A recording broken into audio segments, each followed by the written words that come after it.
March 1st, 2019.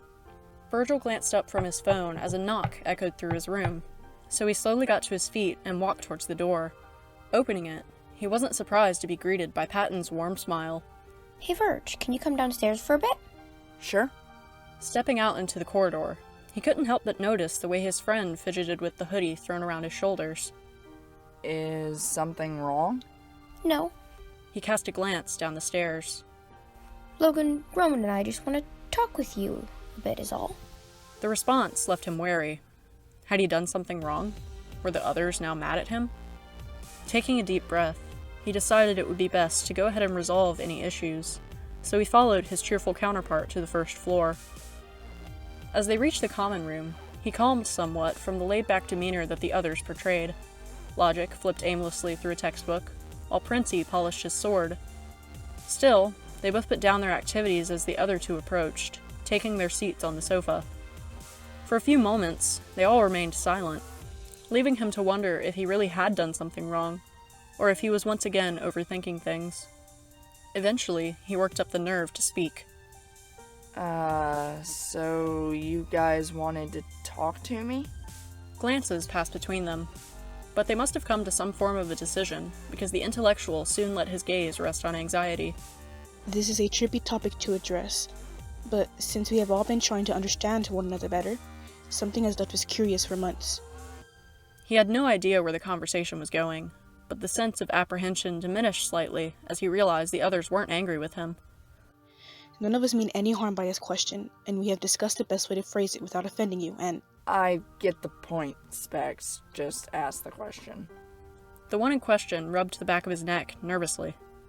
What is it like to handle the worries that come with the unknown all of the time? He lifted one eyebrow. I'm not sure I understand the question. As he trailed off, the creative side shot an exasperated glare at the teacher. What he's trying to ask is, what is it like to be anxious all the time? He blinked at his colleagues, unsure of how to answer. Well, the first thing you need to keep in mind is that anxiety isn't just fear. When you face the unknown, as Logan was saying, the fear is mixed with curiosity, but it's often hindered by the need for self-preservation. Okay, I'm not sure I follow. The whimsical and kind aspects nodded in agreement. He bit his lip as he thought. It's not easily explained.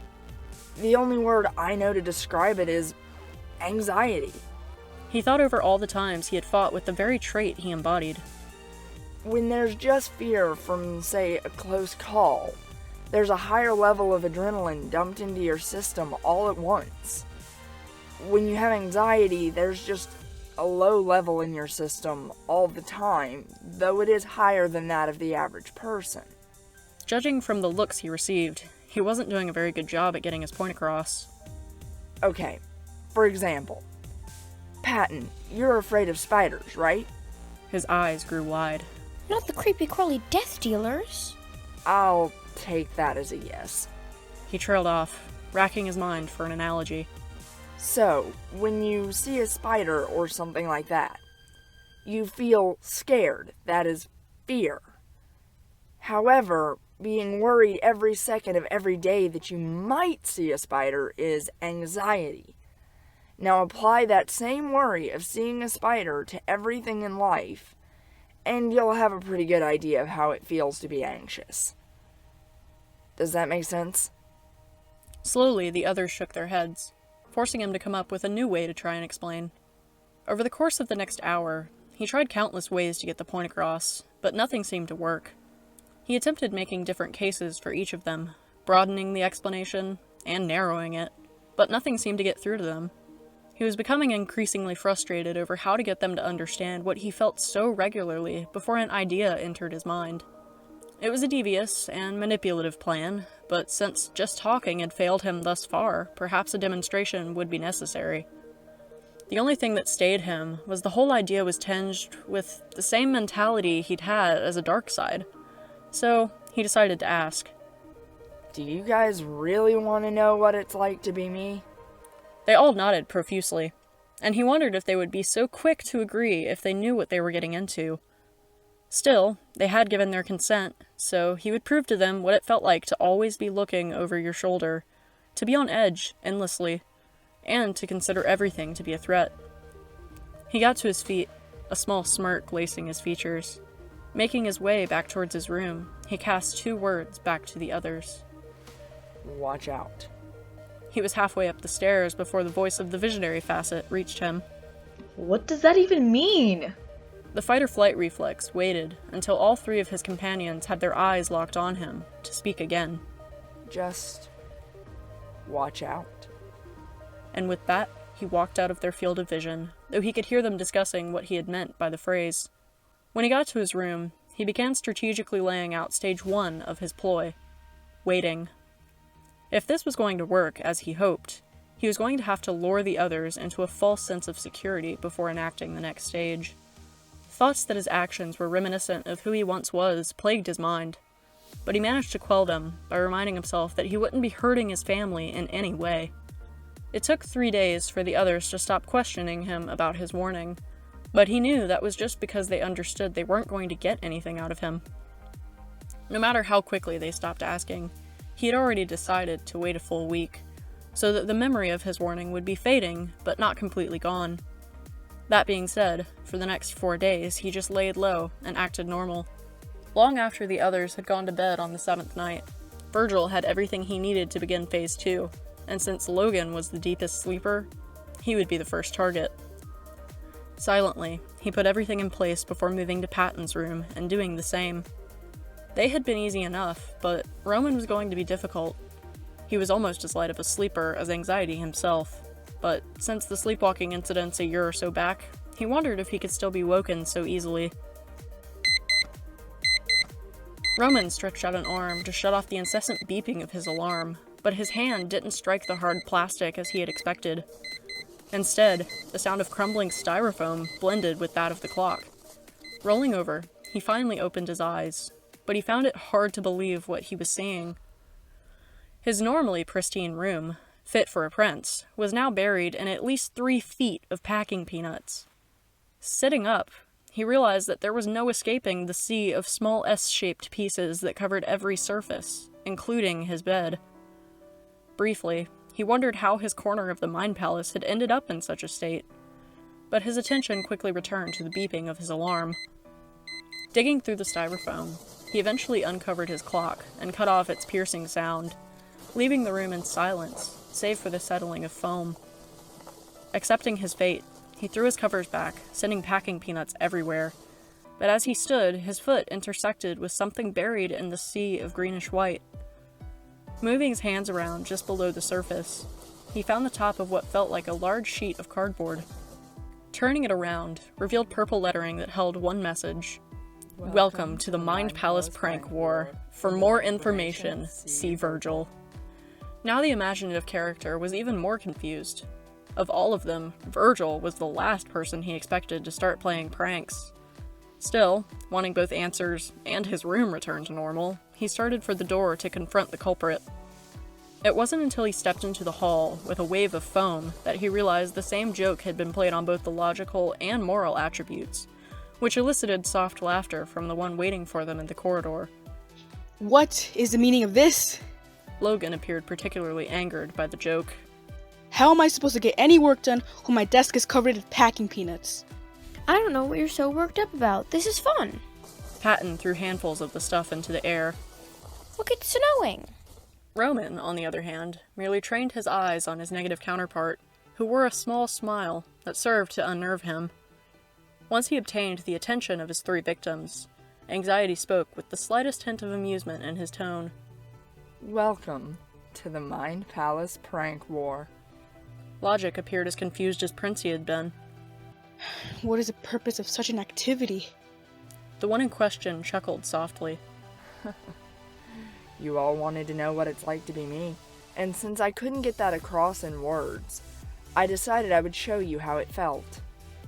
Over the course of the next month or so, you will learn what it feels like to always be looking over your shoulder, always suspecting those around you to be at fault, and wondering if you yourself have gone too far. Don't you think this could get a little out of hand, Kid Virg? Patton glanced around at them. We can all be a little competitive, and to some extent vengeful. How will we know how far is too far? The darker figure smiled. Now you're beginning to think more like me. But I expected that question. So, listen closely, because there are a few rules I've come up with to keep us from hurting one another. He pulled a piece of paper from one of his pockets and looked it over briefly. First and foremost, no prank is to be played if the sole intent for it is to injure someone. Next, if an unexpected injury occurs from a prank, the one who pulled the prank is to apologize immediately, and no one holds a grudge. Third, don't break or mess up anything you can't replace. And fourth, everyone is required to participate. The intellectual straightened his glasses. And what if we refuse to partake? Patton said it himself. We can all be a bit competitive and vengeful. They locked eyes in a silent battle for a moment before he continued. If you don't partake, you will still get pranked, with no chance of returning the favor to the one who got the best of you. He waited, as if expecting a response, but none was made. And finally, I make the final call on if any new rules are put into place. You may approach me with a new idea, but since the whole purpose of this prank war is for you to understand what my life is like, I doubt I will add many.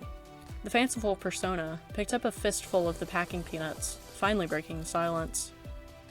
Then wouldn't the rules be, you make the mess, you clean it up?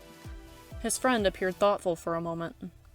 Yes, but there's a catch to that rule. There is no time limit on when the mess must be cleaned up. He smiled at the sea of foam. For example, I could choose to make this mess go away in 5 minutes, 5 hours, or keep it here until the end of the prank war. The others just stared at him. This will be the one and only time in this whole ordeal that I will show you mercy. Seeing as you weren't aware of the rules until now, I'll go ahead and clean up this mess. But I might not be so gracious further down the line. Snapping his fingers, the packing peanuts glowed purple for a moment before disappearing altogether. Welcome to the prank war. I'm curious to see what you all come up with. Date, March 3rd, 2019. Logan glanced at his desk. If he was going to be forced to partake in this prank war, as Virgil had called it, he was going to win. Throughout the day, the others had all been busy with chores and other activities, which had given him the perfect opportunity to begin his own revenge. Quickly, so as not to be caught, he had gone into the other corners of the mindscape, borrowing his colleagues' laptops. All of them had PCs, which were easy enough to hack into, leading him to the prank itself. He had moved all of their information and settings onto separate external hard drives before restoring all of their laptops to factory settings. The hard drives would return the owner's laptop to all of its proper settings as soon as it was connected, but for the time being, he was going to hang on to those. As swiftly as he had gathered them, Logic went from room to room and returned all of the computers in nearly the same state he had collected them in. It wouldn't be until they went to use them that his companions would realize what he had done. Moving back to his own room, he put his focus back on his work, waiting to hear just how angry the others would get at the loss of all their data. It was nearly an hour before he heard the rest of his family turn in for the night, but it was only a matter of minutes before he heard the first voice. What? Where are all my pictures of puppies? He suppressed a smile, so that was what currently resided on the light blue hard drive. He heard the sound of a door being opened, followed by an angry shout. Whoever erased all of the scripts from my computer, you are going to have to type them all back up so I can rehearse. Now he knew what was most important to Roman, something he would have to keep in mind for later use. Still, nothing compared to the one he was actually aiming for, Virgil. What are you two yelling about? Our computers have been wiped. The prince paused briefly. Was this you? No, it wasn't me. Anxiety trailed off for a moment. Hold on. Let me go check if my computer's been reset too. After a minute or two, He nearly jumped out of his skin at the shout of the youngest side. Logan, so help me if you don't have the information on my computer backed up. Getting to his feet, he walked over to the door. Glancing out of it, he saw his 3 comrades. I'm sure I have no idea what you're talking about. Morality looked as if he were close to tears. I had so many pictures and memories of us on my computer. Even if you didn't pull the prank, please tell me that there is some way to get them back. I'm not certain. He was certain. Did you have any of the data backed up to a cloud or an online source such as email? No. His friend sniffled slightly. Is there any other way to get it back? Well, what seems to be the issue with your laptop, perhaps it is something reversible. The fanciful trait was quick to round on him. Stop playing dumb, Logan, and admit that you reset all of our computers to factory settings. He gave a fake look of confusion. I am never dumb, and I have done nothing of the sort. However, if your computers have been restored to factory settings, I'm afraid there is nothing to do about the loss of the information. If looks could kill, the fight-or-flight reflex would have been his murderer. You are the only one with enough technical know-how to do this. Besides, you're the only one whose computer is unaffected. Continuing to glare, he spoke once more. You've also broken one of the rules, which is not to break or mess up anything you can't replace. The 2 of his colleagues looked ready to kill him. It was the soft sobbing from the eldest aspect that caused him to cave in. Honestly, you 3. How can you fall for something like this? Still crying, Patton looked at him hopefully through his tears. So you can get all of those memories back. Yes, and the scripts, and whatever it is that Virgil was missing. He glanced back to his room. I didn't exactly look at what was on your computers. I just wiped them. How exactly do you plan on giving us all of that back? He didn't notice who asked the question, as he was already returning to his room when it was asked. Gently, so as not to damage them, he took the 3 external hard drives from their place on his desk and returned to the corridor. Each of these holds one of your computer's data. I even took the liberty of color-coding them for you. As he spoke, he handed the red one to Roman, light blue to Patton, and purple to Virgil. If you plug those into your computers, you'll find all of your data and settings restored automatically. The negative facet, who still had his laptop in his hands, plugged it in, and sure enough, it came up with his password screen. He typed something in, and his desktop screen came up the same as when Logan had taken it. I gotta say, that was a pretty good prank, Specs. You actually had me going there for a second. I thought I was gonna have to replace the near terabyte of music I have on here. He chuckled slightly. But the joke's on you. All of my prank ideas are on here, and you didn't look at a single one of them. Grinning, anxiety returned to his corner of the Mind Palace, leaving logic to call after him. I want that external hard drive back! Oh, you'll get it back, once I wipe it of all my data. Date? March 4th, 2019. Patton glanced around, wondering how he was going to join in on the prank war. Everything he could think of just seemed mean to him, and he didn't want to upset anyone. Still, Virgil had made it explicitly clear that everyone needed to participate, and he did want to come to a better understanding with his friend. And if this was the way to do it, he was willing to. The others were in the movie room currently, but Morality had elected not to watch the horror movie they had selected, so it was the best time to set up a prank. Suddenly his eyes rested on the DVD cases, sitting near the entertainment center. More often than not, Roman and Virgil would watch musicals in the Commons, so they left the DVDs there. He smiled, as a harmless but annoying joke entered his mind. If he were to switch all of the DVDs to different cases, they would have a difficult time choosing what movie to watch next. Sitting on the floor, he looked over to the clock. He probably had close to 2 hours to finish his task, and with the copious amount of musicals and Disney movies they owned, it was going to take a while. He sighed as he finally stacked all of the cases back in their place. None of them had their proper disc inside anymore, but at least the cases themselves were tidy. To make it seem as if he hadn't done anything, he headed to the kitchen and began doing the dishes, waiting for the others to finish their movie. Putting on a pair of gloves, he got to work. It was only about 10 minutes before he heard voices coming from down the hall. What should we watch next? Anxiety's tone answered Princey's question. Not another horror film. We should watch something that Patton feels comfortable watching with us. He smiled softly, but he suddenly felt bad. They were all being so considerate, and he had just pranked them. Before he could ponder it further, the others walked into the kitchen, and this time it was the creative side who spoke. Hey, Pat, do you want to watch a movie with us? Sure. He did his best not to let his guilt bleed into his tone. What movie were you guys thinking? Logan glanced over the shoulders of the other two. Well, we got to choose the last movie, so it'd only be fair if you got to choose this one. The other two nodded in agreement, but rather than feeling grateful, fear clawed at his throat, because the only movies he usually watched with the others were musicals or Disney.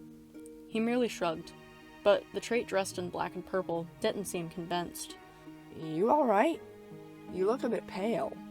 I just don't really know what to watch. The other two seemed to buy into what he said, but the youngest of his sons still looked skeptical. Roman started for the pile of DVDs that he had just arranged, and he wanted to stop him, but that would give away what he had done even faster, so he stayed where he was. He picked up the case for Chitty Chitty Bang Bang, which held the disc for Mary Poppins, and the father figure held his breath as he opened it. Hey, Virg, did you put Chitty Chitty Bang Bang in the wrong case after you watched it a while back? The one in question shook his head. I thought you were the last one to watch that movie. I thought so too, but I'm pretty diligent about putting the movies back in their right cases. The statement sent a shiver down his back. Had he gone too far? Just as the thought entered his mind, the fanciful aspect picked up the Mary Poppins case, but pulled out the disc for West Side Story. Hold on. What? He felt a sob clawing at his throat, but before he could make a sound, the fight-or-flight reflex walked over with a laugh. He picked up the case for Phantom of the Opera, but moments later had the disc for Aladdin in his hand.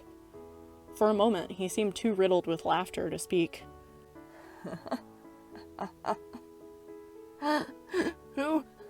Who switched all the DVDs?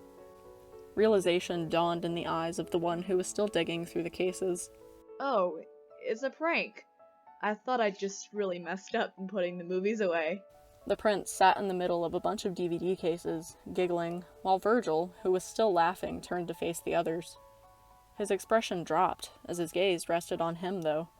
Patton, are you alright? You look like you're about to fall over. He stopped abruptly, taking him by the arm and leading him into the other room. Take a deep breath, calm down, and tell me what's going on.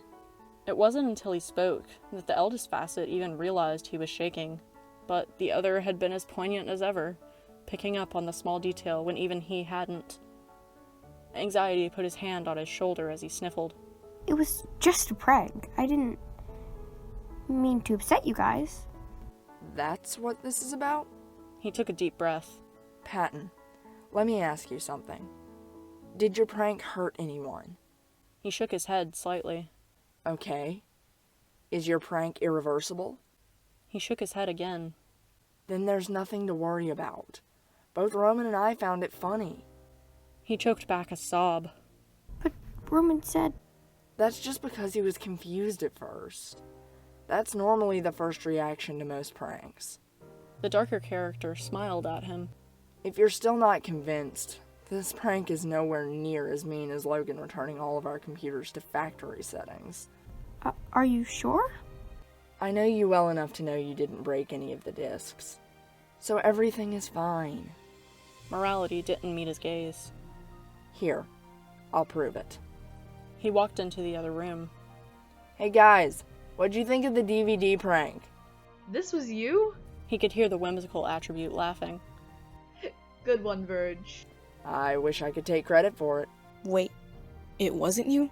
Logic sounded confused. Who was it then? Before I tell you, can you confirm that this was a funny prank? Roman's voice rose into the quiet. I think it's funny. Definitely better than Logan's computer prank. That's what I said. He slowly stepped to where the others could see him. See, Patton? No one's mad at you for this. He wiped his eyes as Princey walked over. Pat, it's a prank war. There's no need to be upset. He didn't respond. Okay, if you're still upset, let's go watch a movie. It's like pressing a random button now. Virgil walked over to the stack and pulled a random one. The case was for Beauty and the Beast. Let's see what this one holds. He opened it slowly, as if to add suspense. Hey! I found the Chitty Chitty Bang Bang DVD. Both he and Roman laughed, patting him on the shoulder. Well, I guess we're watching Chitty Chitty Bang Bang then. Glad that he hadn't upset the others, he followed closely in their wake to watch the film that Destiny had chosen for them. Date: March 5th, 2019. Roman had so many prank ideas in mind for the other sides, but for his first one, he was going to start simple. It was 4 a.m, and no one was awake yet, so he had a devious idea. Stepping into Patton's room, he took the glasses from his bedside table as quietly as he could and replaced them with Logan's. Silently slipping from the room, he returned to the one that belonged to his analytical counterpart. Setting Morality's glasses in place of the normal pair, he swiftly made his way back to his own room, waiting to see the outcome of his switch. Patton stretched out an arm to cut off his alarm. As soon as the beeping stopped, his hand went to his spectacles, which he quickly placed on the bridge of his nose. Blinking, he wondered if he had failed to notice that his eyesight was slowly worsening over time, or if it was as sudden as it seemed. Shaking his head, he got to his feet to get dressed, and to make sure breakfast was hot and ready when the others awoke. More than once, he barely avoided dropping something, or burning himself, from his poor vision throwing off his depth perception. Still, he managed to get breakfast on the table by the time the others made their way into the dining room. Good morning. Did you all sleep well? Virgil sighed as he sipped his coffee. No, but that's pretty normal for me. Princey seemed as energetic as ever. I, for one, slept great. He didn't know why he glanced around. Habit, perhaps. But even without his sight, he could tell that logic was present. He was just being abnormally quiet. How about you, Logan? I feel adequately rested. His words were quickly followed by the clatter of silverware falling from the table. After a moment of silence, Anxiety's voice filled the air. Hey, Lo. You feeling okay? I'm sure I don't know what you mean. The darker trait huffed. Look at me, Specs. He must have obliged. You're not looking at me. You're looking at something between us. Are you sure you're feeling alright? It was the worried comments that brought the father figures to his senses. His sight hadn't worsened, he just had the wrong glasses. Before he could say anything, however, the academic fired back at his negative counterpart. As I said before, I am perfectly fine. Not letting him go any further, the moral aspect took the glasses that his friend was wearing. What are you doing? A moment later, he handed over the spectacles that he had been wearing all morning, and placed the pair he had just taken on the bridge of his nose, and just like magic, his vision returned. Haha, who switched our glasses? The teacher blinked a few times, as his own sight was restored. I too would like to know which one of you pulled this off. The fight-or-flight reflex stared at the whimsical facet over his coffee. It wasn't me. I know that taking away your ability to see could result in injury, He took a sip of his drink. which is against the rules. The sole purpose of the prank was not injury, so I didn't break. He stopped at the looks the others gave him. And I just gave away that it was my prank, didn't I? Nice one, Sir Saying-a-Lot. The youngest character glanced over to him. What I want to know is how you managed to make breakfast with limited vision. He shrugged. It was a little more difficult than normal, but I guess I'm so used to it that I can make breakfast with my eyes closed. Virgil actually gave him a smile. I guess so, because my coffee is perfect as always. Date: March 10th, 2019. Logan wasn't necessarily one for larger scale jokes, but he had agreed to help Patton entrap their colleagues on the second floor of the minescape. He felt as if the skin on his fingers was being ripped away as they placed the last strips of duct tape on the new wall of the sticky material, which resided at the base of the stairs. This is as good as it's going to get without putting up an actual wall. Morality giggled. It'll be fun to listen to them try and find a way to get through this. Virgil woke with a start from a harsh banging at his door. Jumping to his feet, he walked over and found Roman. What do you want? We are trapped! He glanced around the corridor to see nothing unchanged. What is your definition of trapped? The prince rolled his eyes. Try taking a look at the stairs. Deciding to play along, he moved away from his room and glanced down the steps, only to see what looked like a gray wall. What the heck? He made his way down to it, only to have his hand get stuck briefly when he touched it. Looking between the posts of the railing, he could see the kind side laughing so hard he wasn't making any noise, and even Logic had cracked a smile. A duct tape wall. Real classy, guys. He walked back up to where his enemy-turned-friend was still staring in disbelief at the newly made wall. How exactly are we going to get past that? We'll cut it down. Good luck with that. Anxiety whipped around at the sound of the academic's voice. We took Roman's sword, along with all the scissors and sharp objects from the second floor. No one asked you, Specs. He turned and spoke, to where only his fellow prisoner could hear. We could knock it down. The fanciful trait scoffed. How? We can't get a running start. He closed his eyes, expecting to see the common room when they opened again, but he was greeted with the same sights as when he closed them. He shouted to the ones on the ground floor.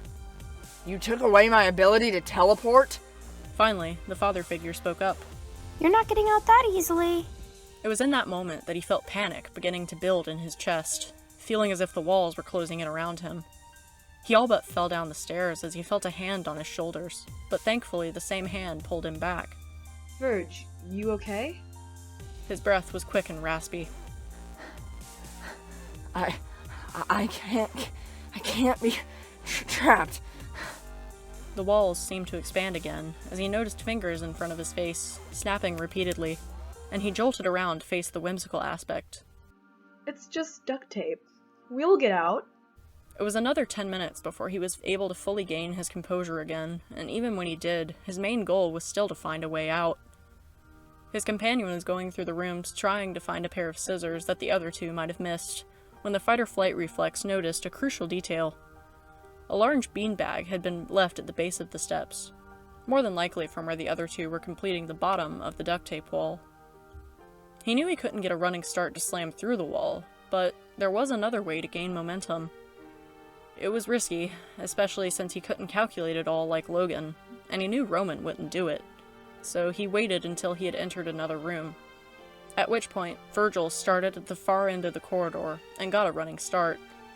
He barely heard his colleague's voice crying out in horror as he pitched himself off the top of the stairs.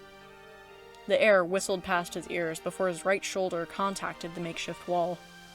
The duct tape wrapped around him under the force of the impact, but his calculations had been correct, as a moment later he fell into the plush beanbag.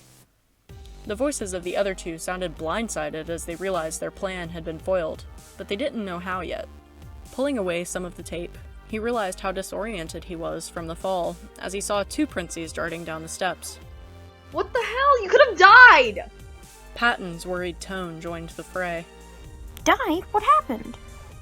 I don't know what came over him to do this, but to get past your wall, Virgil intentionally threw himself down the stairs! Apparently his claim grabbed the attention of the others, as the youngest facet soon felt them trying to untangle him from the sticky cocoon. They slowly got him out, and the eldest character pulled him into his arms. Why would you do that? He tried to straighten his vision. To get through the wall He pointed to the stairs. that was right there. Soon, Logic was by his side, and though he was still disoriented, he guessed his friend was checking his vitals, which was confirmed when he spoke. By the looks of it, the tape hit his ear, throwing off his balance and concentration. But he should be fine in a few minutes. He glanced at the one who had made the claim. Can I take a nap until the world stops spinning? His answer was given from the others helping him lay back on the beanbag, where he kept his eyes closed until his brain caught up with his body. Finally, he was able to sit up, though the mat of tape remained stuck to him. I think I'm back to normal now. Can someone help me get this tape off? Once he was free, the creative attribute rounded on him. Why did you think throwing yourself down the stairs was the best way to solve that situation? Well, we couldn't exactly get a running start to get through the wall any other way. He sighed. Tell me this, then. Was it worth it? Anxiety shrugged. We got out, didn't we? That's not what I meant. Given a little more time, we could have found another way out. So, was it worth it? When he shrugged again, the prince scoffed. You only feel that way because you didn't get a lasting injury from it. He glared at the other. I'm not saying it was fun. nor would I do it again unless I had to. Date: March 12th, 2019. Logan had spent quite a few days drawing up, calculating, and finalizing the schematics for his newest practical joke. But now he was running into a problem. He needed help. He opened a document on his computer, going over the progression of pranks from the last week or so to determine which of his colleagues would make the best candidate for an ally. After a few moments, he realized that the one who had called the prank war to begin with had not pulled any new jokes since his initial introduction with the packing peanuts. Now certain that Virgil would make the best accomplice, he knew that the only issue would be gaining his trust after the duct tape door frame prank he had helped Patton with a few days prior. He just had to hope that his idea of having Roman as a potential target might prove itself to be so appealing that even anxiety would be unable to decline the opportunity. Having made his decision, he quickly closed the document on his computer and took a binder from his desk to go and speak with the person he intended to ally with. He could hear sounds echoing in response to his knocks before the darker side opened the door, peering into the corridor skeptically. What's up, Specs? Logic straightened his tie. I have a proposition for you. Perhaps we could speak in the library to prevent the others from overhearing our conversation. His friend wore a closed-off expression. How do I know that you aren't trying to prank me? He knew it was going to be difficult to convince the fight-or-flight reflex to join him, but he had an idea. I require your assistance, so it would prove disadvantageous for me to play any sort of joke on you currently. After one more wary glance, the worrisome trait stepped into the hall, ensuring that his door shut behind him. Let's go ahead to the library, but I'm not agreeing to help you until I know just what this proposition of yours entails. Leading the way to his favorite room, the intellectual allowed a brief smile to cross his features as they took their places in a pair of plush chairs across from the fireplace. He waited to speak until he had handed the binder to his darkly dressed companion. This should provide many of the answers you are seeking. As you will see, however, the plan is quite elaborate, so I will require your assistance in its execution. The one across from him opened the binder with care, as if expecting something to jump from its pages. Flipping through the pages, he seemed to lose some of his apprehension. I have to admit, this has been well thought out. He chuckled softly. The mere idea of the others getting struck to the ground with a giant hand loaded with shaving cream would be hilarious. But I have a few questions. The first being, how do you intend on cleaning up the mess after the prank is over? The analytical facet scoffed indignantly. Of course it's well thought out. Who do you take me for? Our fanciful friend? He thought for a moment, tapping his glasses a few times with his index finger. I can just cast the same spell on the shaving cream that you did upon the packing peanuts. That would allow me to clean everything with a simple snap of my fingers. The observant aspect was smiling now. Fair enough. I'm in. That being said, we need to decide who our first target will be. He paused momentarily. As mean as it may sound, I was thinking Patton. He gave the other an uneasy glance. Are you certain? He may not take that well. The only reason I suggest it is because of an idea I've had for Roman's turn. He wasn't surprised that his colleague was more than happy to go after the whimsical character, but now he was curious as to what his plan was. Could you elaborate? Virgil chuckled. If we could get him in the perfect position, I could ensure that Roman stays in place before getting a face full of shaving cream. After a moment, his expression changed to a serious one. How are we going to ensure that the others don't get hurt? The academic reached for the binder, opening it to a tab that was helpfully labeled Target Safety. I've thought about that as well, and my calculations from earlier determined just how much force the human body can take before broken bones are likely.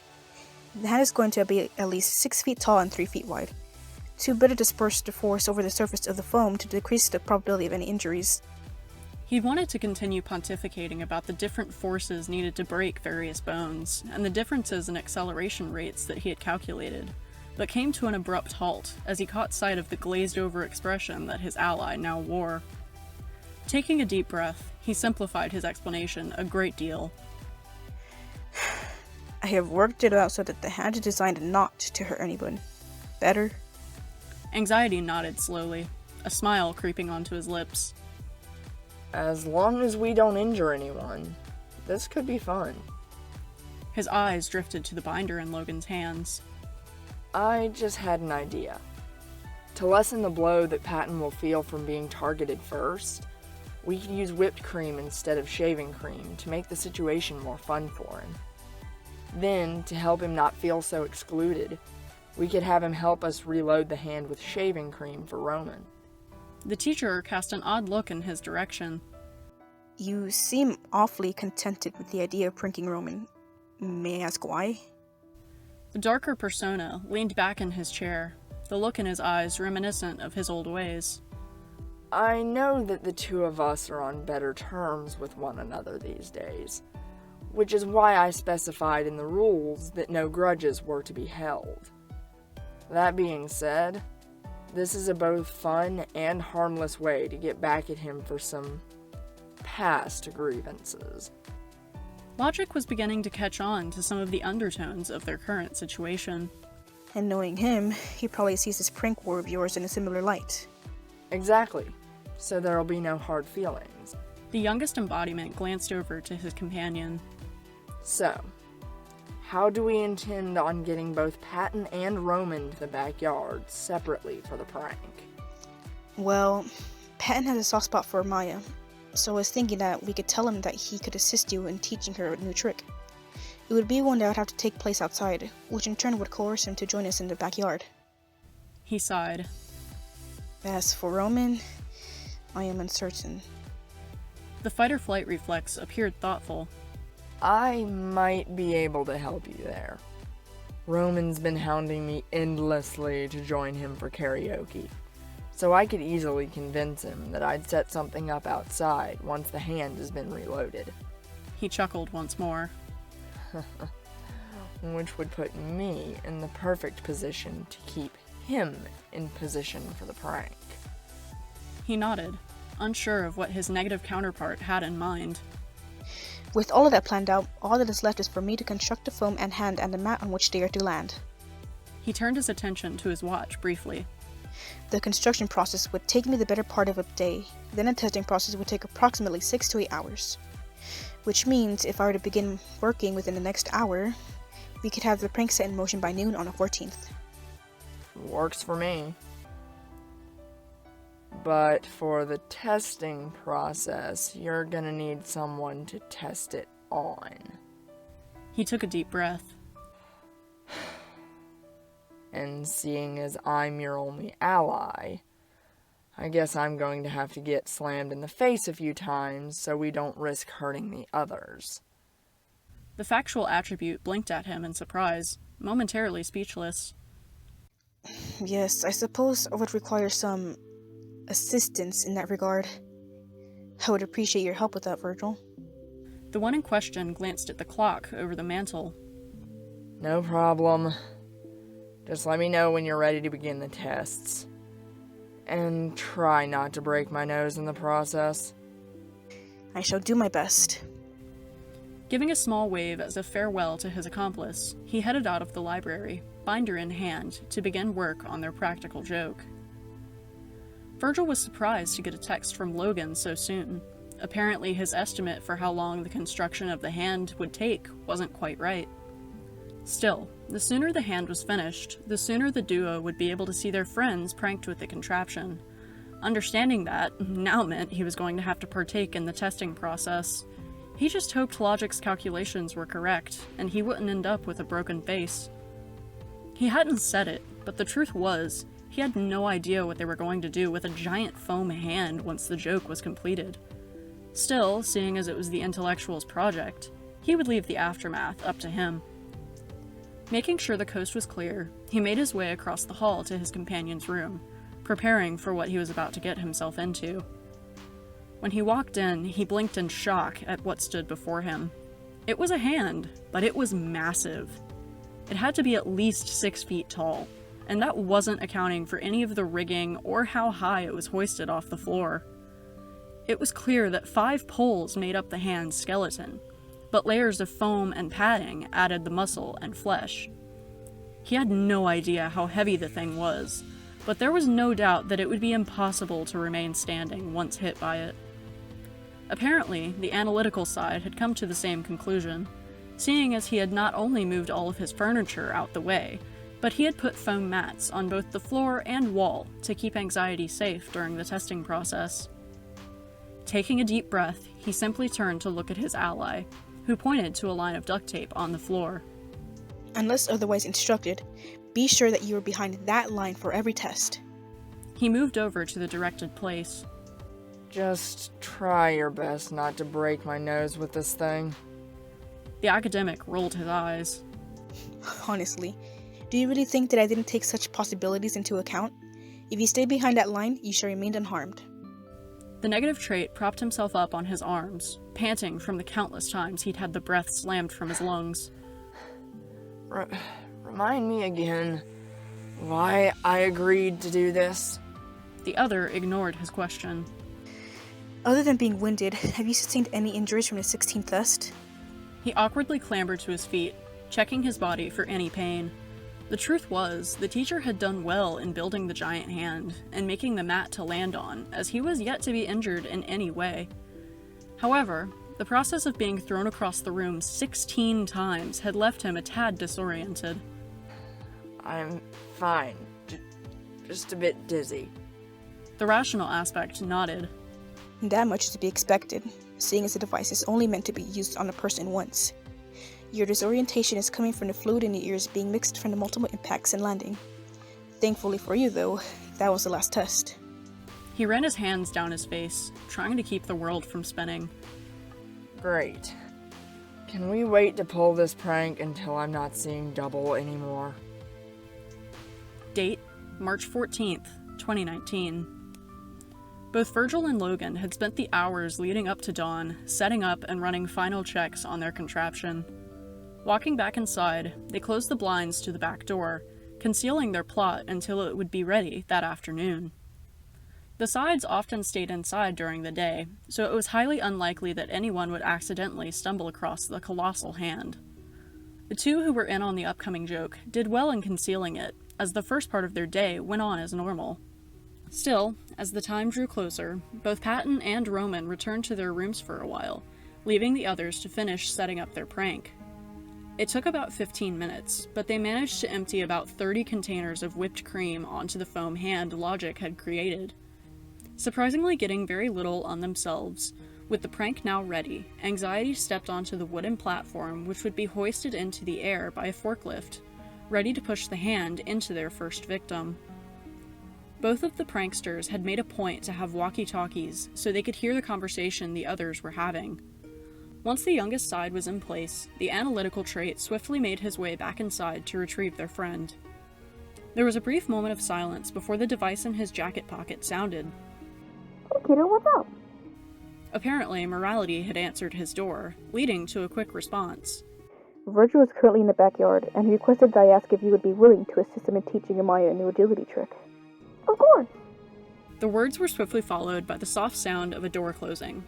A second later, the voice of the teacher came through the communicator again. Virgil wants a new agility course to be a surprise, so he asked me to blindfold you as well.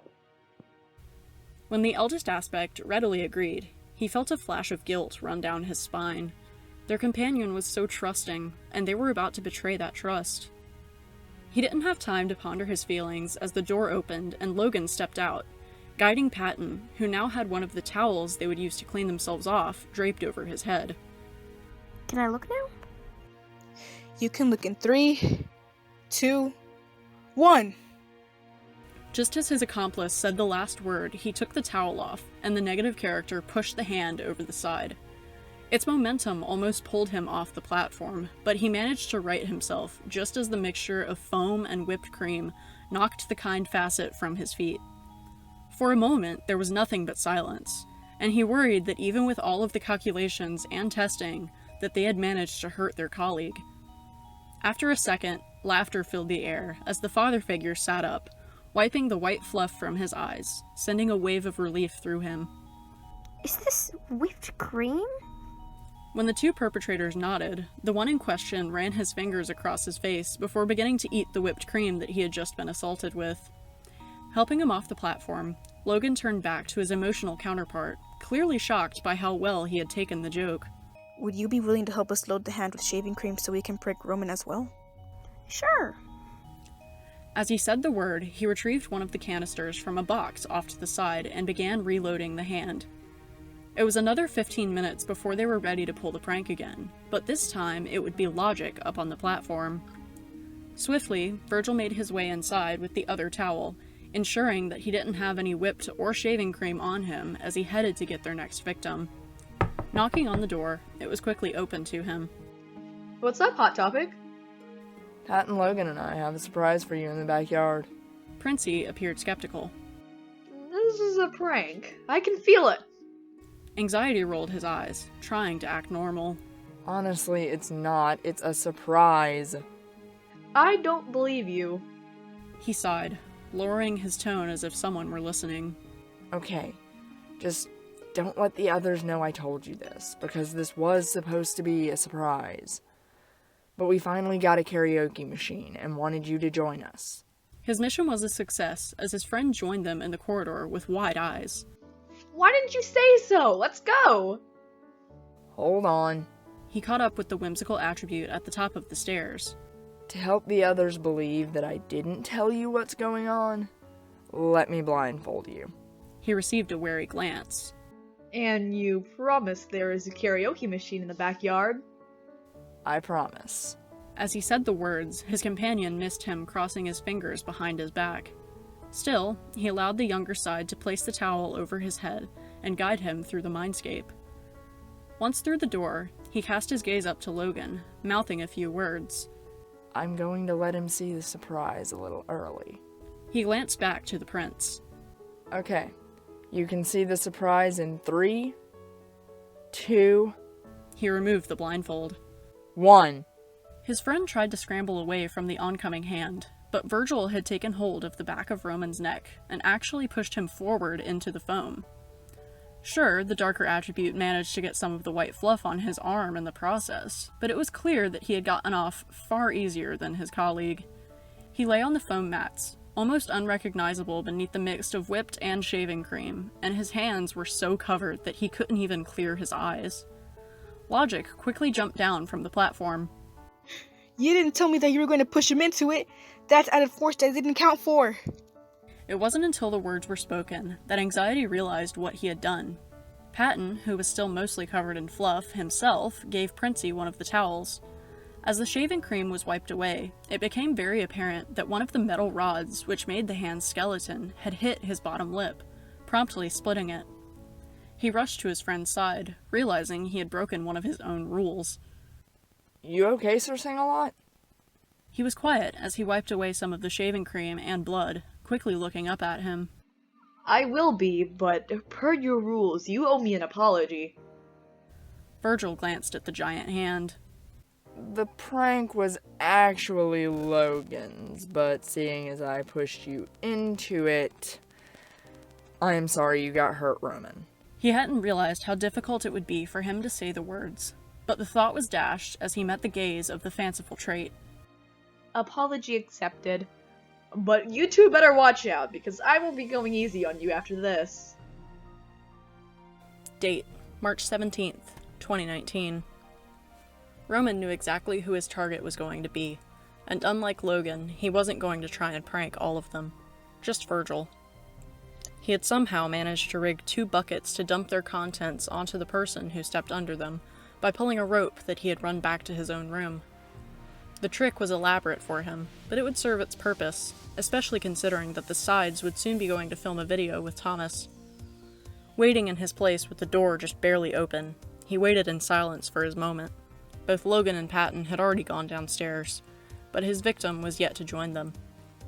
After a few seconds, he heard the creak of a door, and saw the familiar pattern of a certain trait's black and purple jacket.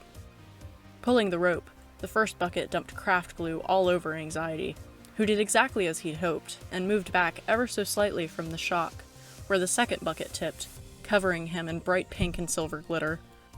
What the fuck? The now sparkly aspect never finished his statement, as he fell into a coughing fit from inhaling some of the glitter. He was about to jump out when he heard footfall on the stairs. A moment later, both morality and logic stepped into view, but stayed well away from the mess. For a brief moment, both of them didn't seem to realize who was standing before them, but as soon as they did, they both started laughing. Was this you two? The father figure giggled. Not me, but now you're shiny. The youngest facet glared at him. Is now really the time for Moana lyrics? I would not play a prank like this, because that means I would have to vacuum up all of the glitter. Princey flinched at the words. Why hadn't he thought of that? He should have cast a spell on the glitter, the same way Virgil had with the packing peanuts. But it was too late now. He was never going to clean all that up. The one who had been pranked didn't seem too intent on finding the culprit. Instead, he looked down at himself. How the hell am I supposed to show up in a video looking like a disco ball? You can try and wash it off before the The eldest side was unable to finish his sentence before the familiar tugging sensation indicated that their host wanted their attention. The voice of the negative character cracked with panic. We don't have time! He glanced back into his room. I'm gonna go take a shower. Do the video without me. Patton shook his head empathetically. We can't do a video without you. He stepped back towards his room. Logan and Roman did a video without us a few months ago. What's the difference? In that situation, we were both out of the video. Besides, they were still in the end card. His jaw moved ever so slightly, and the fight-or-flight reflex suddenly turned towards him as if he had heard him. Roman, what have you done? And how exactly am I supposed to show up for the video? How should I know? As he spoke, he stepped out of his room, which proved to be a mistake. He had forgotten how fast his counterpart could be, and like a weeping angel, in the blink of an eye, he had the prince pinned to the floor.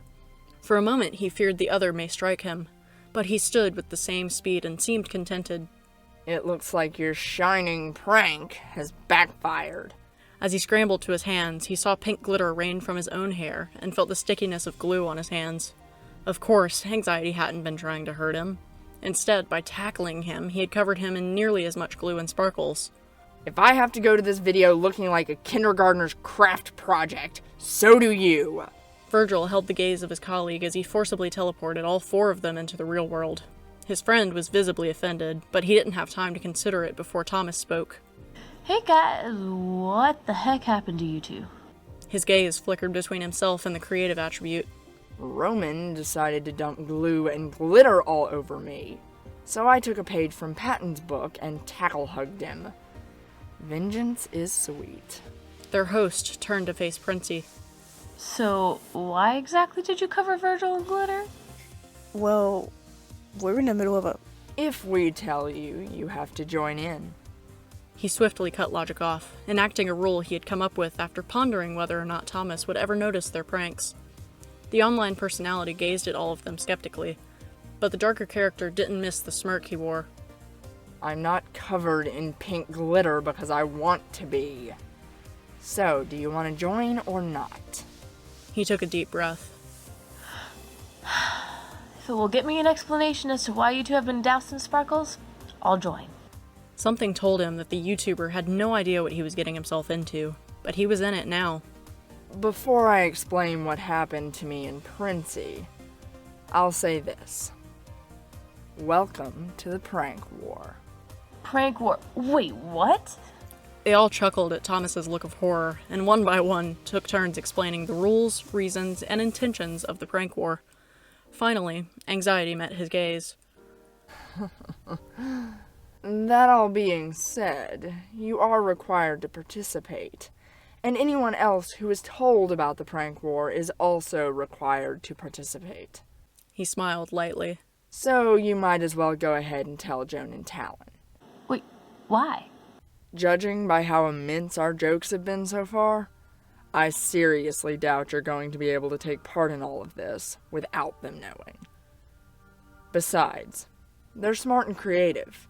They would make good allies. Their host glanced between them all. You can have allies. Logan sounded confident. Yes. Patton and I are currently in an alliance, He glanced at the others. so you might want to watch out. The imaginative side whipped around to face him. I'll cover you in glitter just like I did Virgil. Speaking of which, I'm gonna duck out of this video and go take a shower because I'm tired of looking like a disco ball. No one had protested his leaving, and judging by what he heard from the corridor, the video was going to majorly feature logic and morality, since Princey had returned to get the glitter off of himself as well. Once he had dried his hair and gotten dressed in his older outfit so he could wash the craft supplies from his newer one, he pushed his door open with one foot to ensure that nothing else would come raining down on him. Heading for the laundry room, he noticed his colleague stepping out of his own room. Hey, Virg, wait up! He chuckled as he turned. Have we gone back in time? As he ran up, the fanciful trait seemed to realize that they were both dressed in their older outfits. Sure looks like it, but that's not what I wanted to talk to you about. He merely cast a confused glance at his friend before he continued. How would you feel about an alliance? The fight-or-flight reflex stopped. You just want to ally with me so I won't get you back for the glitter thing. Didn't you already get me back by tackling me? The prince apparently came to the conclusion that being tackled was not his form of revenge. Okay, maybe not, but at least hear me out. Why not? I'm curious to see how you pitch this idea to me. He waited until they started the washer before explaining the possible alliance. Look, you proved during the duct tape prank that you can be pretty ruthless. I don't know anyone else who would have pitched themselves down the stairs to get through that like you did. He glanced at the floor. You're willing to pull off almost anything. And that, combined with my ideas for pranks, could make us an unstoppable team. The youngest aspect had to admit that he was shocked by the poignant observation. Still, he wasn't convinced. I'm not saying that I'm unwilling to form an alliance, but there is more to it than just working together. If one of us pranks the other during the alliance, it could not only break our trust in one another, but it would go from a Mind Palace prank war to the two of us trying to kill each other. The whimsical facet nodded. So to make an alliance, we would also have to make a truce? Right. He glanced back at the common room to make sure the others had not yet returned. To ally with me, you have to promise not to try and pull pranks on me during the alliance. Equally, I have to make the same promise to you. That being said, are you still willing to form an alliance? I think I can handle a truce. He held out his hand. Creative? Virgil shook his hand. And ruthless. I think you're right. We are going to be a force to be reckoned with. Date: March 19th, 2019. Virgil rubbed his eyes. He'd hardly gotten any sleep for fear that one of the others would sneak into his room for a prank. As it turned out, the joke was still on him, because he had stayed up through the night for no reason. Accepting that by this point he wasn't going to get any more rest, he groggily walked from his room to go and make himself a cup of coffee. He haphazardly pressed a few buttons on the machine to make a pot of the caffeinated beverage that would keep him running through the upcoming day, before turning to fill Amaya's food bowl, as he did every morning. He noticed, however, that once the food was in the dish, he didn't hear the jangling of her collar, which normally indicated that she was darting over to eat.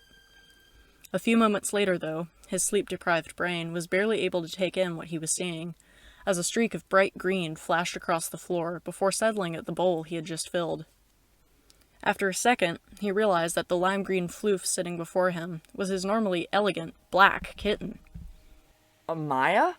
At her name, she rolled around to face him, and with the confirmation that it was his cat before him, he was suddenly awake.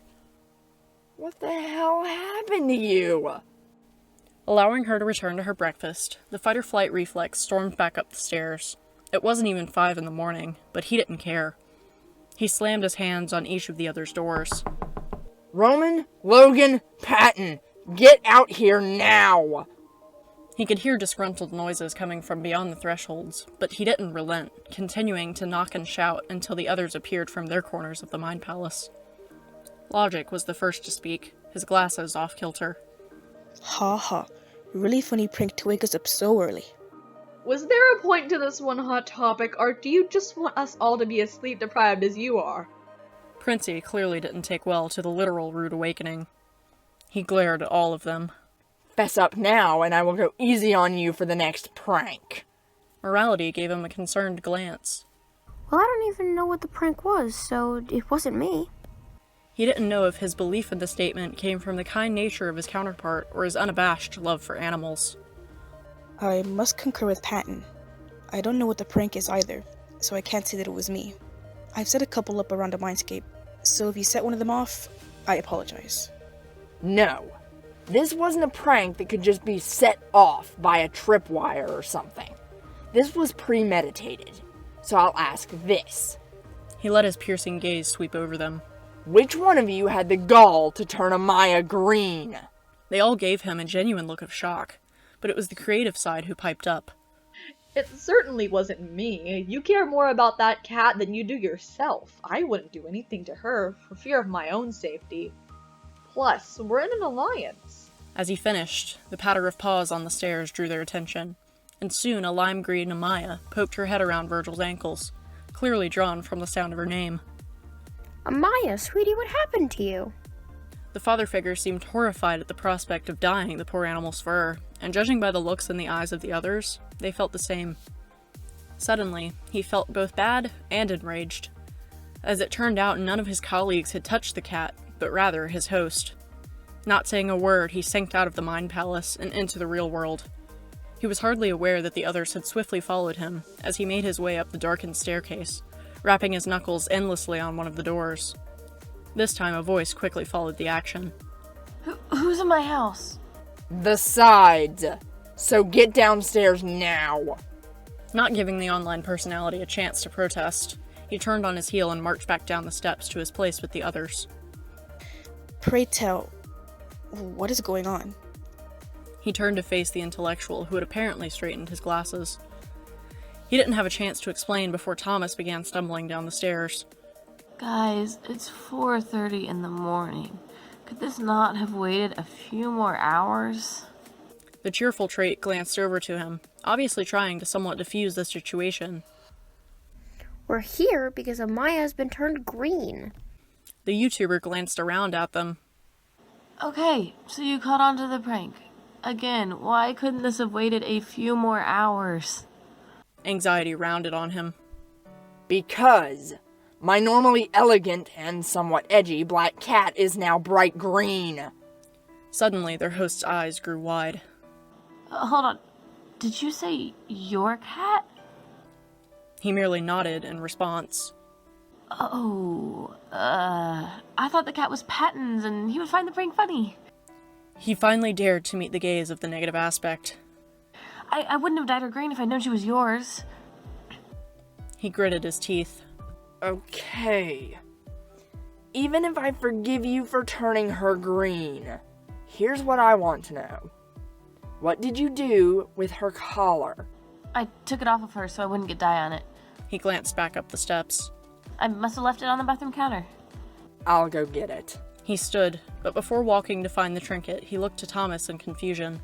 If you had to take Amaya's collar off, how did you not know she was my cat? He tilted his head slightly. How would I be able to tell that from a collar? The darkest facet simply shook his head and started up the stairs. When he reached the bathroom, he quickly identified Amaya's collar, as it was the only purple thing in the room, and began making his way back to the others. Once he was in sight, he tossed the collar to Thomas. Just from the collar, can you tell she's my cat? He looked over the trinket. Well, it's purple He came to an abrupt halt as he turned the tag around so he could read it. and the tag is shaped like a storm cloud with a lightning bolt. Oh, that is pretty obvious. Slowly, he handed the collar back to Virgil, who tucked it into his pocket before meeting his host's gaze. Watch your back. He glanced around to all of them. And I'm putting in a new rule. Pets are now off limits. That means if anyone touches Amaya again, I will end you. They all nodded with understanding, before returning to their rooms to try and get a little more sleep before their alarms sounded. Anxiety, on the other hand, found his precious, and now green, cat waiting for him in the common room. She mewled up at him briefly before he sat down with her. How am I supposed to fix this? He swore she could understand English, as she looked down at her own coat as if trying to come up with an answer for him. He petted her gently between the ears, placing the collar back around her neck. I'll get Thomas back for this, Amaya. I promise. Date: March 22nd, 2019. Roman had always been one of those people that when inspiration struck, he wanted to act on it then and there. So as soon as the idea for his next prank entered his mind, he darted off to find his ally. As it turned out, Virgil would be the perfect accomplice for his newest ploy, so now he just needed to work out the details with him, and the prank would be underway. Knocking on his bedroom door, he shifted from foot to foot in anticipation, hoping that his friend would answer sooner rather than later. After a few moments, anxiety opened the door. Yo, what's up? I have had a brilliant idea for a prank, but I'm gonna need your help to pull it off. He nodded with a smirk. Okay.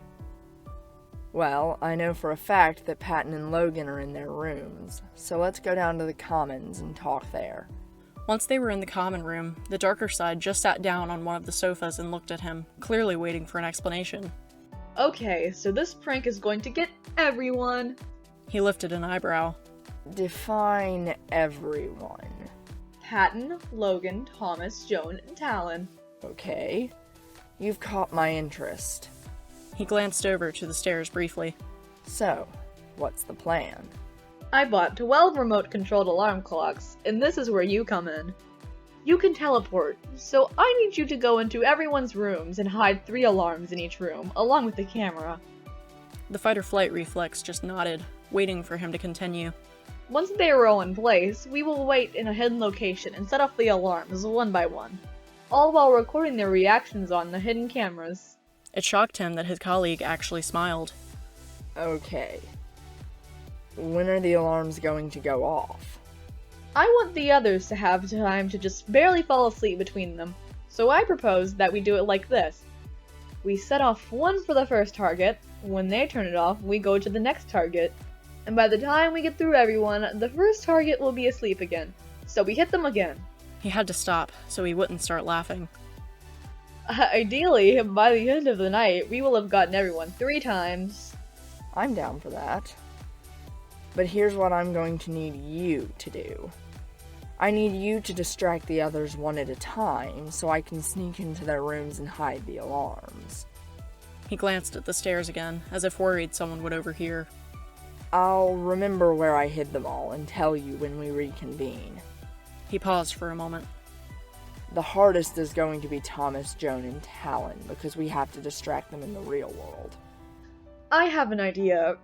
For them, I will hide the clocks while you distract them.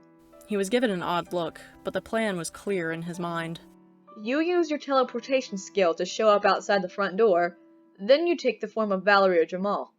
From there, you act like you just decided to drop by on the way to another location. Talk to them outside while I hide the alarms, and then pretend to leave before returning to the Mind Palace. Virgil had to admit that hiding the alarms had been surprisingly easy, so now it was a waiting game. The trickster duo had set the cameras they had hidden to play on-screen in the movie room. Everyone seemed to be settling in for the night, but their prank wouldn't start for at least another 2 hours. So they decided to further enforce their innocence by going to bed themselves and getting a few hours of rest before starting their joke. Date: March 23rd, 2019. He wasn't sure how long he had been asleep when his own alarm went off, signaling that it was time to meet his ally for the prank. He slowly opened his door, making sure not to wake the others, and caught sight of Princey doing the same, before they wordlessly made their way down the stairs. They stayed silent as they grabbed snacks and drinks from the kitchen. It was going to be a long night for the others, but it was going to be equally as long for them. That simple fact was going to work in their favor, as their own fatigue would mask that the prank was theirs. 2:30 a.m. Once they were in the movie room, the fanciful trait glanced over to him. So, who should we get first? I'm still mad at Thomas for dying Amaya, so let's go with him. He picked up the remote and flicked over to the camera that had been placed in the room of their first target. He then took his small black notebook and jotted down the time. Alright. So we need to wait until at least 3 to set off the second alarm in Thomas's room. They both chuckled as the lighter of the two pressed the button, and beeping began to emanate from their host's closet. For a moment he remained still, but his voice quickly rose into the air. What the heck? He tried pressing the button for the alarm that resided on his bedside table, but he seemed to realize that it was not responsible for the noise. Sitting up, he glanced around the room. Oh, come on. This is a low blow. Even for a prank. His eyes locked onto the closet before groggily tossing his covers away. Opening the door, he rummaged through what appeared to be clothes for another 30 seconds before finding the alarm and cutting it off. He sighed deeply as he returned to bed, clearly under the impression that the prank had ended. 2:37 a.m. Anxiety wrote the time down before glancing to his friend. Okay, your turn to choose the next target. We don't want to wake Thomas by pranking Joan and Talyn yet, so let's go with Logan. He appeared thoughtful for a moment. Where did you hide the first alarm in his room, anyway? He dared to laugh. I may or may not have tangled it in the wires of his computer. Some revenge for the factory settings joke he pulled on us a while back. Smiling, they flicked to the camera of their next target, and Roman pressed the button on his remote. Logic was still one of the deepest sleepers, so it took him upwards of 45 seconds to be roused by the incessant beeping. He sat upright as if it were actually time for him to get up, but even without his glasses, he seemed to realize that the sky outside his window was much too dark. He glanced around the room, clearly trying to find the source of the noise, but quickly reached for his spectacles as his eyes didn't serve him. Getting up, both of the aspects sitting in the movie room doubled over with laughter. But it was the fight-or-flight reflex who finally spoke. Oh my god! He still wears that stupid unicorn onesie? His colleagues stared at him in disbelief. Still? He was still wearing that thing back when we were all having our issues with sleepwalking. For someone who acts so professional, he has the most ridiculous pajamas. They were both snapped back to the screen in front of them as the intellectual reached his desk. He wore a confused frown when he didn't immediately find the clock, but it became obvious fairly quickly that he knew it was a prank. He still appeared angered, however, when he found the alarm's hiding spot, and spoke only to himself. How am I supposed to get this thing out of here? He shook his head, turned off the clock, and headed back to bed. Apparently, he was going to wait until morning to untangle it from the wires. 2:44 a.m. Okay, Virg, your turn to choose. He glanced down at his paper as Roman spoke. The only ones left were Patton, or Joan and Talyn, and he didn't want to be responsible for pranking the kind facet. Let's go with Joan and Talyn. His ally chuckled as the screen switched again. Before I press this button, just so you know, the alarm is under the sofa. Glancing at the screen, he could see Joan's silhouette on one sofa, and Talyn's on the adjacent. Which one is it under? He clicked his remote. Joan's, because that one is harder to get under. The beeping, despite being under Joan's couch, woke Talyn first, who glanced over to their friend in confusion. Joan? Joan, is that your phone? They began to stir at Talyn's voice, looking at their phone. No? Are you sure it isn't yours? I wouldn't set my phone to go off at They looked down at the screen. 2:45 in the morning. Joan blinked a few times in confusion. Hold on. Aren't we in a prank war of some kind? Virgil spoke, though the two in question couldn't hear him. Oh, you have no idea. Talyn sat up. We should have known spending the night here during a prank war was a bad idea. Whatever, let's just find the alarm and shut it off. Works for me. The sooner we get back to sleep, the better. They stood, glancing around. It sounds like it's coming from behind the painting or something. They both glanced around the area before Talyn moved further towards the kitchen. Are you sure it isn't on the bookshelf? No. Is it under one of the couches? Joan crouched down as Talyn came back around the corner. It sounds closer now. They swept their arm under the sofa, pulling out empty water bottles and food containers before they got their hands on the alarm and shut it off. Got it. I'm going back to sleep now. Talyn simply nodded in agreement before they both collapsed back onto the sofas. 2:51 a.m. Anxiety flicked to the final camera. Looks like Patton's the only one left. Where did you hide the camera in his room? He smiled over to his ally. Somewhere in that pile of stuffed animals in the corner. The prince was laughing almost too hard to speak. You might never find that. Clearly, he didn't feel too bad about that as he pressed the button. The beeping began, and Morality woke up almost instantly. What? He looked around, but just like Logan before him, his eyes didn't serve him without his glasses. Taking them from the bedside table, he started for the wrong side of the room to look for the clock. Honestly, he just wished he could reach through the screen to direct his friend, as the alarm grew louder. It was another 15 minutes before the father figure even began looking through the pile of plushies he owned, and the search from there was a painstaking process. He pulled away animal after animal. Had the darker character known how difficult it was going to be for him to find the object, he wouldn't have hidden it so well. Finally, after another 5 minutes, he unearthed the alarm and was able to go back to bed. 3:37 a.m. Virgil yawned. They had managed to get Thomas all 3 times and were finally moving on to the others. Multiple times while waiting, the trickster duo had discussed whether or not it was even worth it to continue the prank. But they persevered, and now it was time to set off Logan's 3rd alarm. Resting his head on his hand, Roman didn't even bother looking up at the screen to press the button. Both of them shot upright at a sound they were not expecting. How many of these things do you have hidden in this room? It was in that moment that they realized they had pushed logic too far, but there was no taking it back now. Although they hadn't set up a camera in the corridor, they didn't need it as his voice was still clearly audible. Who set up the alarms? They swiftly flicked over to Patton's camera, and though he was beginning to stir, he wasn't moving fast enough for the intellectual, who synced out of the Mind Palace.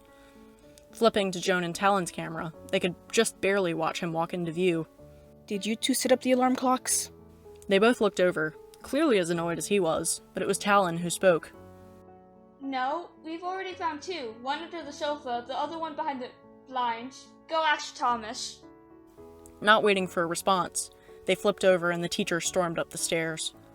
They switched to Thomas's camera as knocking echoed through his room, and his voice swiftly followed. You've already set off 3 alarms in my room. Will you let me get any sleep? He walked over to the door and appeared stunned to see the teacher standing before him. Logan, was this you? He shook his head groggily. It was then that another voice joined the fray. It wasn't me either. I've hardly gotten any sleep. Though they couldn't see him, the tone was clearly Morality's, but from the looks of it, the other 2 were growing increasingly angrier. Aren't Roman and Virgil in an alliance? This seems like something they would do. They barely heard the academic say he was going to kill them, as they shared a glance and darted back to their own rooms to pretend to be asleep. He had only just laid down in his bed when he heard footsteps in the corridor, closely followed by a voice. Roman, Virgil, get out here now! He stepped out of his room, pretending to rub sleep from his eyes, and noticed his ally doing the same. What the heck is this? Patton was the only one not glaring at them, but Logan was fuming. Just go ahead and admit that you guys set up all the alarm clocks. Both of them stared at him in mock confusion, but it was the fight-or-flight reflex who spoke. Dude, just because we're in an alliance doesn't mean this was us. Thomas moved to the front. So you guys are saying it wasn't you? They simply nodded. Well, that's ironic, because neither of you is in pajamas. Roman, you still have your uniform on, and Virgil, you're still wearing eyeshadow. Are you telling me that you sleep in your normal outfits? The 2 allies shared a quick glance, opening their doors to escape, but not before they shouted to the rest of them. Team anxiety for the win! Date, March 25th, 2019. It was all Patton could do to keep his giggles inaudible, as Logan tied the handles of both Roman and Virgil's doors together.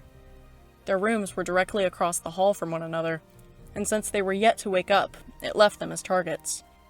The 2 in the corridor agreed to leave enough slack in the rope so that one of them could open their door enough to peer out, but not enough to escape.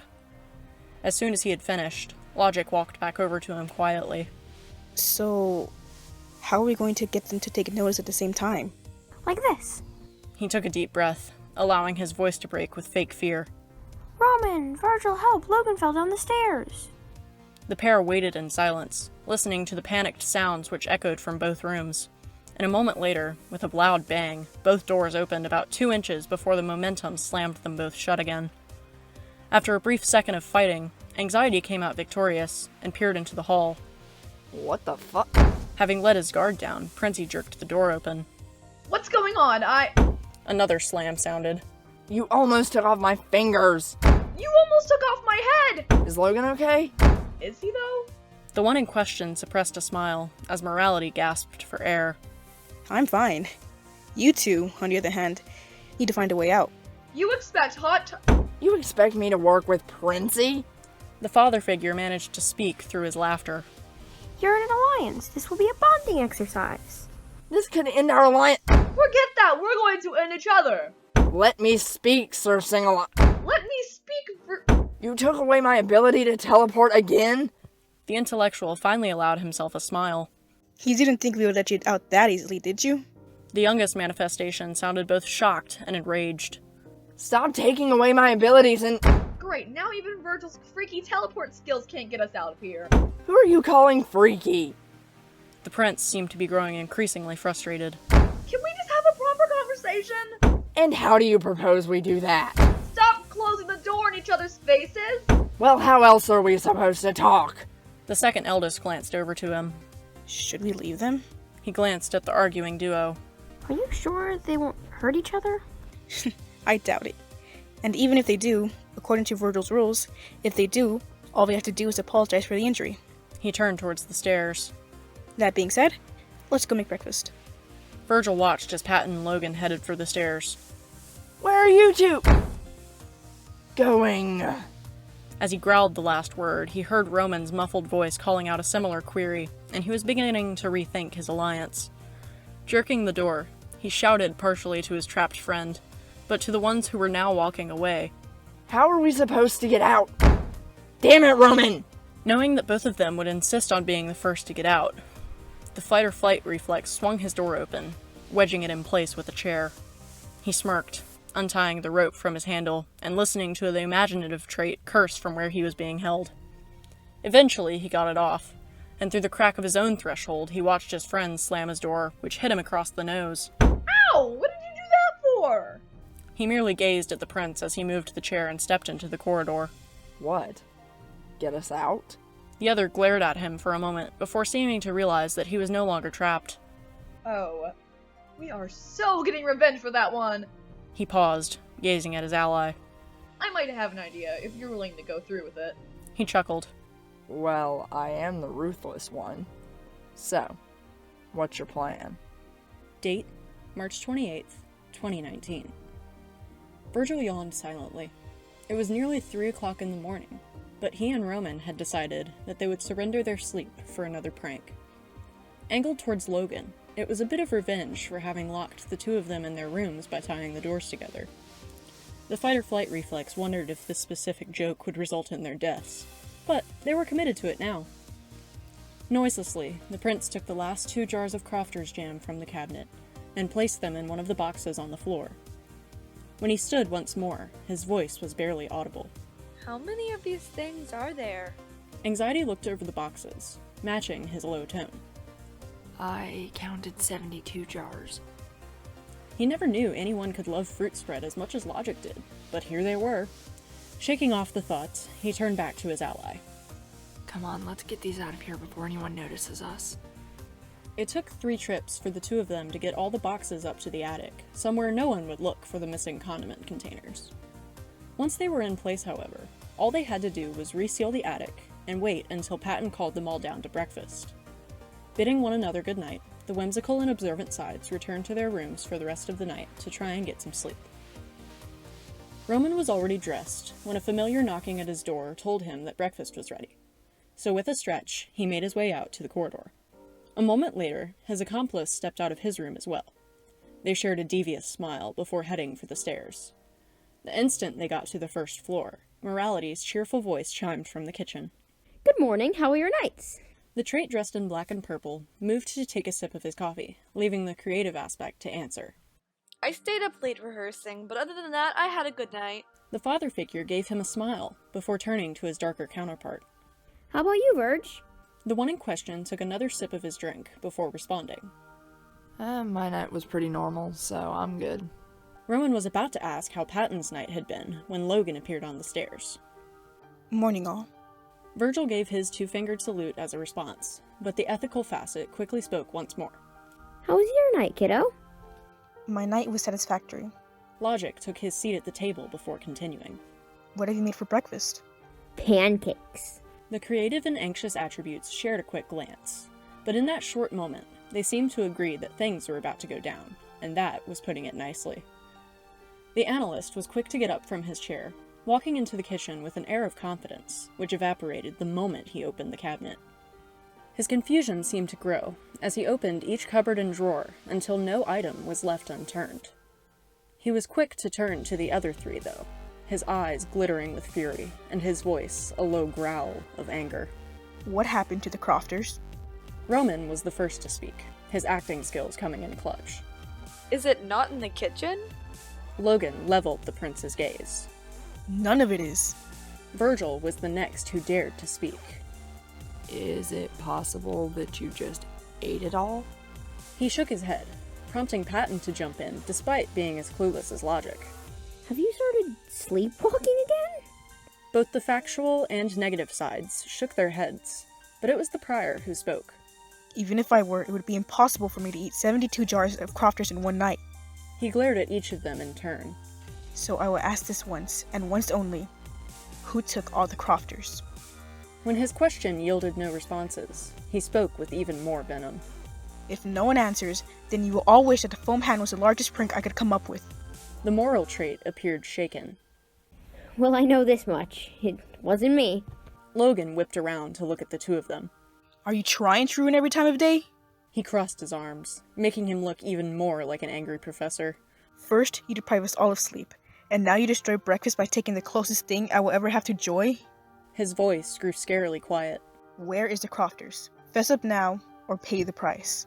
Princey opened his mouth to respond, but anxiety stopped him with a rather dangerous idea given their current position.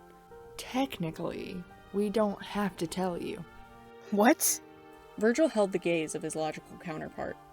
The Crofters can be replaced, and even if it couldn't, we wouldn't have to reveal its location until the prank war ends. He chuckled softly. You didn't think that I would purposefully break one of my own rules, did you? The teacher whirled around to the fanciful aspect. Since your ally seems determined to prolong this, he has thus made his choice. You, on the other hand, are being given one final chance to save yourself. He took a deep breath. Betray your ally and tell me where the Crofters is, or suffer the consequences with him. The apprehensive persona nodded ever so slightly to his friend, a small code they had come up with, and Virgil's way of saying, if Roman were to give up the location, it would not be a violation of their treaty or alliance. Clearly understanding the gesture, the prince spoke in a surprisingly relaxed tone. All 72 jars are in the attic. He'd hardly gotten the last word out before Logan darted up the stairs faster than he ever had in the past, leaving the other three to hold back their laughter.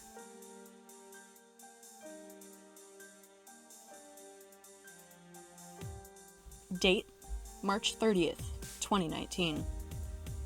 Thomas stood in his living room, gazing at his two allies in complete shock. You guys realize that the four of them allied against me could put me into a mental breakdown at best, and completely insane at worst, right?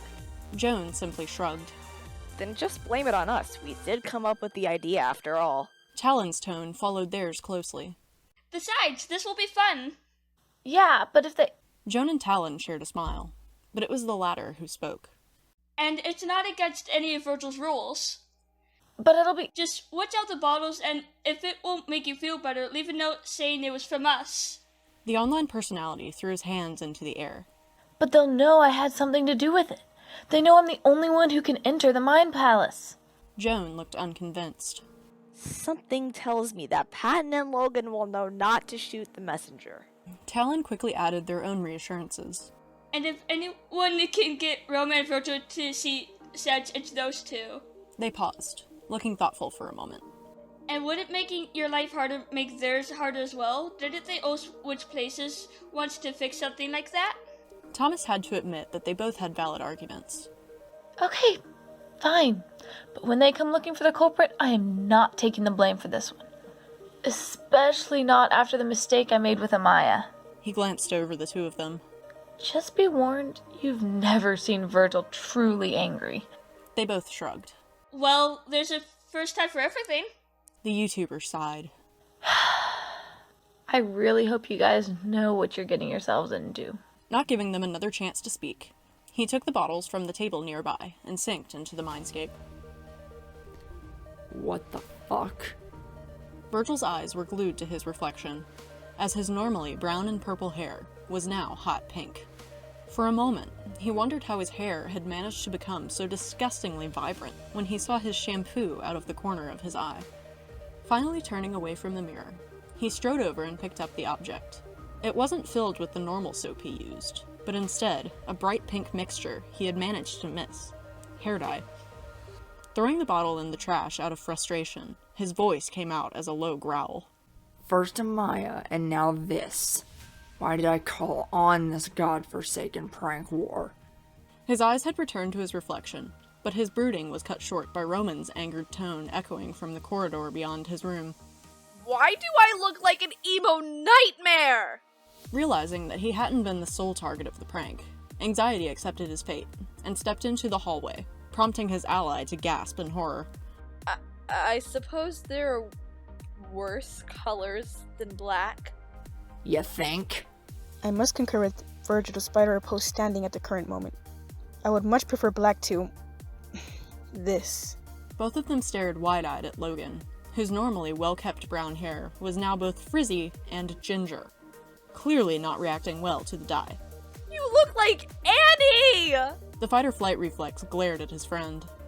Not helping, Sir Evanescence. Princey gave an offended gasp. I look more like Amaya than royalty at the moment.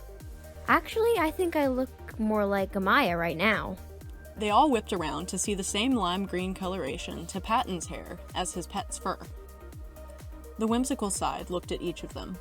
I'm starting to think I fared the best with this prank. He looked back to his ally.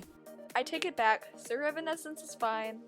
I swear, I might actually call on Remus to get revenge on Thomas for this. The negative character was stopped by a gentle hand being rested on his shoulder. I really doubt that Thomas would do this after what happened with Amaya. Logic nodded, his hair fluffing up in response to the movement. I must agree. He would know that pranking all four of us could have serious implications on his mental health. He paused briefly. Besides, this seemed more like something Talyn would do. As much as I hate to admit it, Logan is probably right. The creative trait appeared thoughtful. This seems right up their alley, but they wouldn't do it alone. If Talyn did this, then Joan is involved too. Once again, the worrisome personification's voice came out as a low growl. Then let's go give him a piece of Thomas's mind. Could we just give them Remus and Deceit? It's not like they— He cut his ally off. I meant let's go talk to them. The analyst was quick to interject. How can we be certain that they are still with Thomas? Roman rolled his eyes. When are they not with Thomas? Not wanting to give the perpetrators any more time to bask in the success of their prank, the youngest attribute synced into the real world. The others followed him closely, but his eyes were trained on the three sitting on the sofas. Thomas was quick to shrink away under their gazes, and judging from their expressions, Joan and Talyn were beginning to question their resolves as well. Finally, their host spoke up, fear lacing his tone. It was Joan and Talyn. Please don't give me nightmares for the next month. Actually, nightmares stem from... Not the point, Specs. He turned his attention back to the culprits. Pink. Really?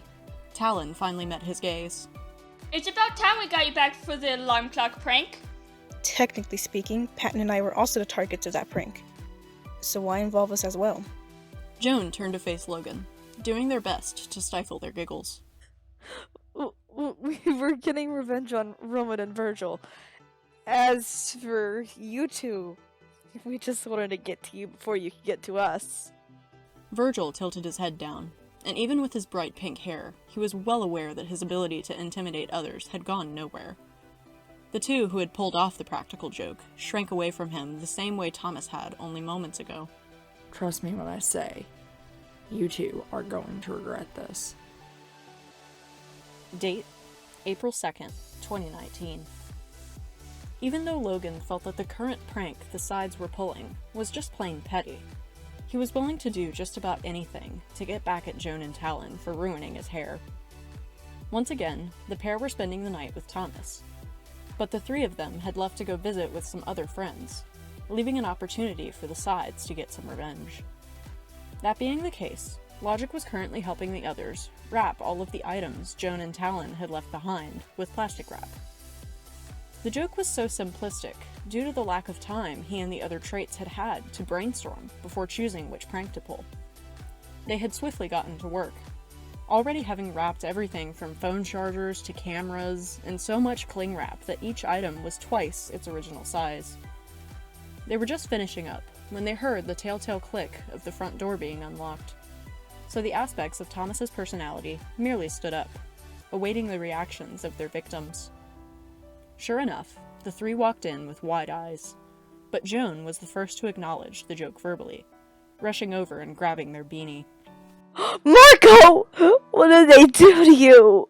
Talyn strode into the room, glancing over the carnage with a glimmer of irritation in their eyes. Really? They turned to look at the teacher for some reason. Was this really the best idea you could come up with? He blinked at them a few times before finding his voice. If your issue with this joke is a lack of creativity, I believe you may wish to consult Roman. They leveled their gaze with him, despite being nearly a foot shorter. No, I would expect something like this from Roman, but I would have expected you too. Think through your pranks a little more.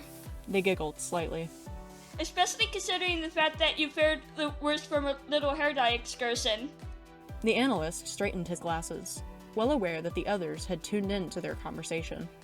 I will have you know that I think through everything. As for the scale of this joke, I have to put that off to a lack of time for the execution. A smile laced their features. Meaning you didn't have the time to think it through. He was well aware that they were trying to get under his skin, but he wouldn't allow it. As I stated long ago, the lack of time was in the execution of the prank, not the process which went into it. Then why is it so... Talyn looked around at the wrapped objects. lame? Casting a small glance around the room, he could see the mix of emotions in his allies' expressions. Some were watching the scene unfold with contempt and irritation, but Virgil specifically seemed wary. I wouldn't tempt him if I were you. The largest prank in this whole ordeal so far was thought up by Logan. Anxiety was of course correct in his reference to the giant foam hand, but Talyn didn't seem to mind. So why not something bigger against us? The negative facet had also been correct in his warning, because even though Logan wasn't the creative one, a devious idea entered his mind. You're right. This is lame, because... They noticed too late that he had raised his hand, snapping his fingers. The prank wasn't finished yet. Talyn and Joan both looked in horror at everything which had been covered in plastic wrap, as multiple colors of dye appeared between the object and the cling wrap. You should have heeded Virgil's warning, because he tried to tell me that this addition to the prank would be going a little far, but you simply insisted that this prank was too simple for you. His words held a sense of victory. So, I merely obliged and made it more complex. The plastic wrap was just to save Thomas's furniture. I do so hope that you enjoy rainbows as much as Thomas does, because by the looks of it... He glanced over the carnage. You have a colorful collection now. Taking his success with him, he sinked back into the mindscape, with the others following in his wake, leaving Joan and Talyn to try and recover their dyed items. Date: April 5th, 2019. Logan had placed the same spell on the cans of paint he and Patton had purchased as he had on the foam, and Virgil had on the packing peanuts, which would make the cleanup literally a snap when the prank war ended. He had to admit that such a joke had taken far more out of him than he had really wanted for a prank, as he had literally repainted Virgil's entire room, while Patton had done the same with Roman's. Finishing up and clearing away all of the cans, rollers, and brushes, the only thing he could say at the end of it all was that at least their rooms matched them a little more closely now. Roman felt wary the moment he entered the second floor corridor and was assaulted by the smell of fresh paint. And not acrylic paint used for pictures. No, this was wall paint. Taking a deep breath, he moved towards his room and opened the door. But for a brief moment, he wondered if the fumes had gotten to his head and he had accidentally gone into Virgil's room. It wasn't until he spotted his own furniture that he realized where the smell of paint was coming from. Someone had taken his room, fit for a prince, and turned it into emo heaven with pitch black walls and what appeared to be rock lyrics in red. He felt his blood begin to boil as he wondered if his ally had broken the truce, and decided to prank him by making the creative corner of the Mind Palace as gothic as the negative corner. The thought had only just entered his mind when the one in question yelled from the corridor. What is it with everyone in hot pink? Princey entered the hall, only to see his friend whirl around and begin yelling again. Why is everyone so obsessed with assaulting my eyes with bright freaking colors? Why can't you just let me be gothic in peace? He caught sight of the whimsical side. I hope, for the sake of the truce, that this wasn't you. Trust me, I am just as much a victim of this joke as you are, Hot Topic. Roman gestured back to his own corner of the mindscape. As a matter of fact, do you want to trade rooms? I'd rather deal with hot pink than this! Anxiety glanced into his room with wide eyes. Damn. That's overly edgy. And that's me saying that. Understanding now that their alliance wasn't broken, the fanciful trait knew there was only one other alliance which could have pulled off such a prank. Slamming his door, he stormed towards the first floor, yelling every step of the way. Logan? Patton? Why is my room so dark that it's too edgy even for Virgil? Hey. Low blow, dude. He barely spared his companion a glance. You're the one who said it. They got to the base of the stairs to see Logic working on his laptop in the commons, and Morality making dinner in the kitchen, but neither acknowledged their outburst. Now, even more infuriated, the prince walked over and slammed the teacher's computer closed. I was working on Google Docs, so if you were hoping I would lose some sort of document from that, you were mistaken. Why does my room look like an emo teenager took it over? The fight-or-flight reflex looked over to the kitchen. And why is everyone obsessed with making everything in my life neon? The analyst set his computer aside. Ah, so you noticed. Roman shot him a death glare. How could we miss it? Virgil appeared particularly perturbed. I feel like a broken record at this point. This is a violation of the don't break or mess up anything you can't replace rule. The father figure's sing-song tone echoed from his place by the stove. No, it's not. How? Logan straightened his glasses. I placed the same spell on the paint as you did on the packing peanuts, Virgil. A snap of my fingers and both of your rooms will be returned to the state they were in before we painted them. Then what are you waiting for? Fix it! Patton chimed in once more. We don't have to. What? Logic cleared his throat. I believe you said a prank didn't have to be cleaned up until the end of the prank war. He stood, stretching his arms. Patton and I put a lot of work into this one, so I think we might just keep it this way for a few days. The negative side ran his hands down his face. Ugh, why hot pink of all colors? Oh, you haven't figured that part out yet? Both of the victims whipped around to face Morality. We painted your rooms to match your hair. First my cat, then my hair. After that it was Joan and Talyn's things. I'm not really complaining much about that one. But now my room? What is everyone's obsession with colors? Princey glanced between the two pranksters. Virgil has a point. It's not very original, guys. Originality was not the goal of this prank. Logic held his glare. It was infuriation. Anxiety stormed back up the stairs. Well, I hope you're happy. I am now going to play with my neon green cat in my neon pink room with my neon pink hair. His anger tone was heard one last time before he slammed his bedroom door closed. You guys are supposed to know what it's like to be me. So why did I include myself in this prank war? I hate this! Date, April 9th, 2019.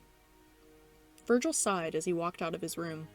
He had hardly gotten any sleep, because in the dark of the night, the neon pink paint made his walls appear to be painted with blood, an unsettling sight to say the least. Just wanting some coffee to wake his mind up for the day ahead, he groggily made his way through the corridor, using a ruler to try and hit any tripwires that had been set in the night. Once again, he found that he was just overreacting when his scope yielded no results, so he continued on towards the kitchen. Taking one step towards the first floor, Anxiety had never been more thankful for his ability to teleport when his foot slipped right out from under him. Closing his eyes, he willed himself to disappear, and reappeared about 3 feet above the sofa, landing on the cushions in a less than graceful manner. Still, it was better than breaking his skull by falling down the steps. So he took a few moments to catch his breath after the adrenaline dump from his near-death experience. Once he was thinking clearly again, he moved back over to the staircase, only to find the carpet gone, and the hard wood covered in something, and judging by the smell, he guessed that it was dish soap, and every step was coated in it. He knew injury wasn't the main intent for the prank, but it was one of the most likely outcomes, making it a clear violation of the rules. Not wanting to make a big deal out of the situation, he was about to go get some paper towels to clean up the mess so no one would get hurt when he heard a door open upstairs. Glancing up, he saw a very tired Roman heading for the steps, clearly unaware of the danger. Having no time to warn him, the fight-or-flight reflex did the only thing he could think of. He teleported to the top of the stairs, took Princey's hand mere moments before he would have slipped down the stairs, and teleported them both to the commons. The two of them landed in a heap on the carpet of the living room, before promptly jumping away from one another. The creative side glared at him. What was that for? The darker of the two felt dizzy from 2 back-to-back teleports. I was trying to save you from falling down the stairs. I think you increased my chances of falling by doing that, Hot Topic. The fanciful trait glanced over to him. And why shouldn't you be more accurate with your freaky teleport skill? Watch who you're calling freaky, Sir-Sing-a-Lot. Virgil took a deep breath. It's too early to teleport. Well, why did you need to teleport us in the first place? Anxiety glanced back over to the passage to the second floor. Someone covered the stairs in soap, and I almost slipped down them a few moments before you did. If I hadn't been able to teleport, well, I would have known firsthand how you felt during the sleepwalking incident. Roman looked over to the stairs as well, his irritation shifting away from his worrisome counterpart. Surely that violates some rule of yours. I'm sure the sole intent wasn't injury, but I don't know who would be naive enough. He stopped as the two of them locked eyes. Logan would think that far ahead.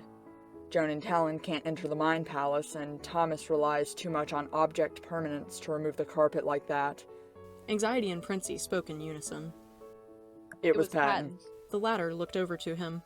You feel up to another teleport yet? He nodded, placing a hand on the shoulder of the whimsical aspect, and a moment later, the pair appeared in the second-floor corridor. Patton woke with a start as knocking echoed through his room. Putting on his glasses, he walked over to the door, which revealed a rather disheveled Roman and Virgil. What's up, kiddos? The fight-or-flight reflex was quick to cut to the chase. Did you put the soap on the stairs? Morality simply nodded. Well, I know it wasn't your intent, but you're lucky I was the first one up, because I'm the only one who can teleport. Why do you need to teleport? Anxiety tilted his head to one side. Because I would have fallen down the stairs if I couldn't. He just barely stopped me from falling down them as well. Roman paused for a moment. Maybe that teleport skill is more useful than I thought. The father figure felt his heart drop. I'm so sorry. I didn't mean for anyone to get hurt. Virgil placed a hand on his shoulder. Thankfully, no one did. But let's go clean up that mess before someone does, because I can only handle so many teleports at one time. The prince shot him a concerned glance. Can you get us all to the common room safely? He nodded. Yes. I have enough energy left for that. Date, April 9th, 2019. You know I could do this myself, right? Virgil forced himself not to roll his eyes at Roman's incessant whining. This was going to be their biggest prank yet, but if this was going to work, they needed to work together. Either way, he spoke in a whisper. Hush, the others are gonna hear us. But... He cut his ally off. Which one of us wears makeup all the time? Finally, the prince kept his mouth shut long enough for Anxiety to finish off the paint in peace. After a few moments, he put his brush down. There, I'm done. Turning to look at himself in the mirror, the creative side took in a sharp breath. If I didn't know what was going on, I think I'd killed someone. He chuckled softly. As far as the others are concerned, you did kill someone. They shared a knowing smile, but it was the fanciful persona who spoke. All that's left now is a bit of stage work, and we'll be ready to start. Walking over to where the fight-or-flight reflex had set his brush down, he picked up the large bottle of fake blood that they had bought. He dripped some onto his sword, before pouring a generous amount onto the floor. After that, he proceeded to splatter bits of it all over the room, making it look like a serious struggle had occurred. Smiling, the apprehensive character glanced back to his accomplice. So, are we ready to begin? Almost. We still need to figure out a hiding place for you. He glanced around the room for a moment. I know we can streak the blood across the floor and make it look like I hid your body in the closet. During the prank, though, you can hide in the bathroom, so that if anyone looks in the closet, you won't be there. A sly smile graced both of their expressions as they set up the rest of the scene, until the negative trait gave his two-fingered salute and headed into the bathroom to hide. That left Roman to begin the prank, the goal of which was to make the others believe that Virgil had failed to uphold his end of the truce.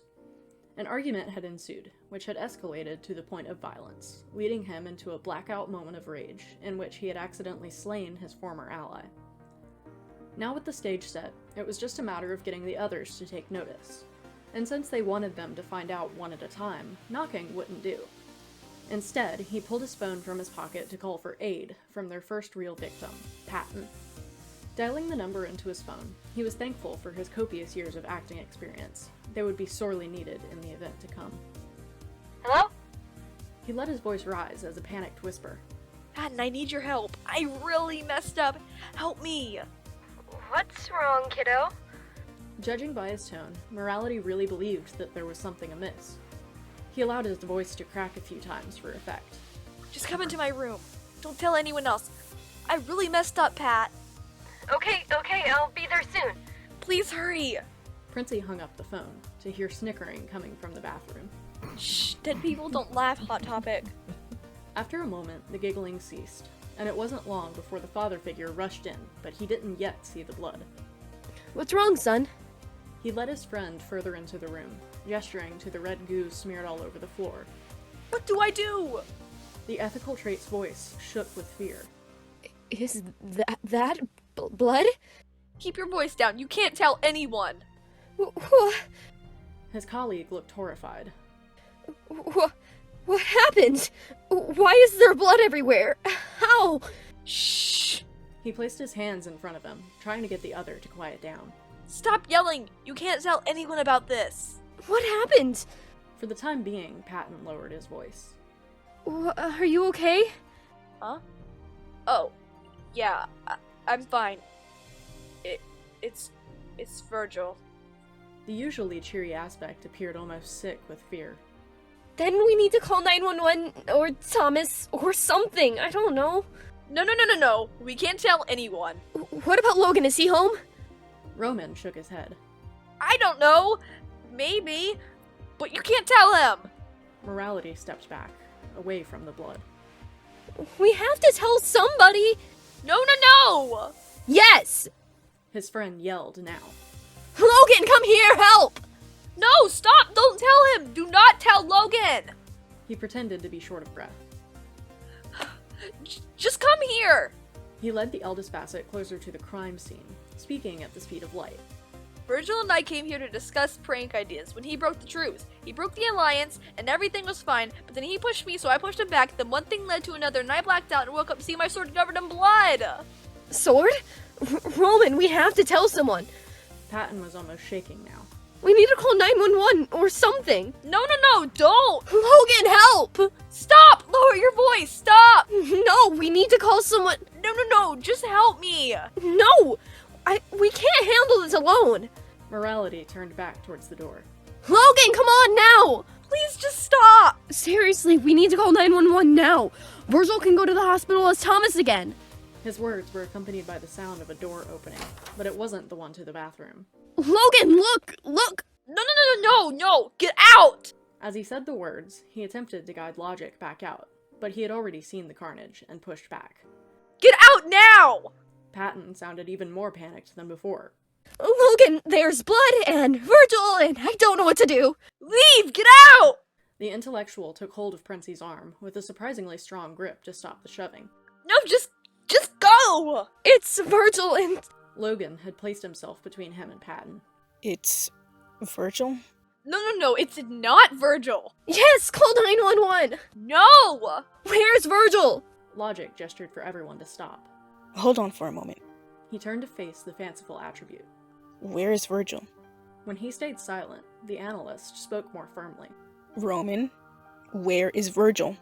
He's in the closet. Patton started for the closet door. We have to help him! No! Roman grabbed his arm, trying to pull him away from the door. No! Just stop! No. Just as he began to pull harder, a force against his throat stopped his words, and a well-timed kick to the back of the knee brought both Roman and Logan to the ground. In just 2 moves, the latter had managed to put the prior into such a strong chokehold that he couldn't breathe. Morality opened the closet door. Where is he? At the same time as the closet door was opened, Virgil walked out of the bathroom as if nothing had happened. He glanced over to the 2 on the floor. What's going on? The grip on his neck loosened slightly, but logic still refused to let go of the creative side completely, and for a moment everyone stared at anxiety in stunned silence. Eventually, the moral facet rushed over to his darker counterpart, sobbing. Virgil, you're alive! How badly are you hurt?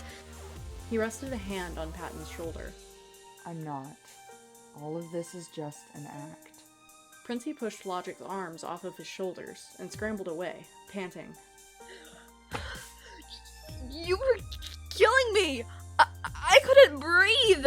Virgil was laughing as he watched over the footage from the secret camera they had set up. Damn. Logan went WWE and just put you on the ground. No remorse. Roman took in a ragged breath. Logan, I couldn't breathe! You were killing me! He stood up, coughing violently.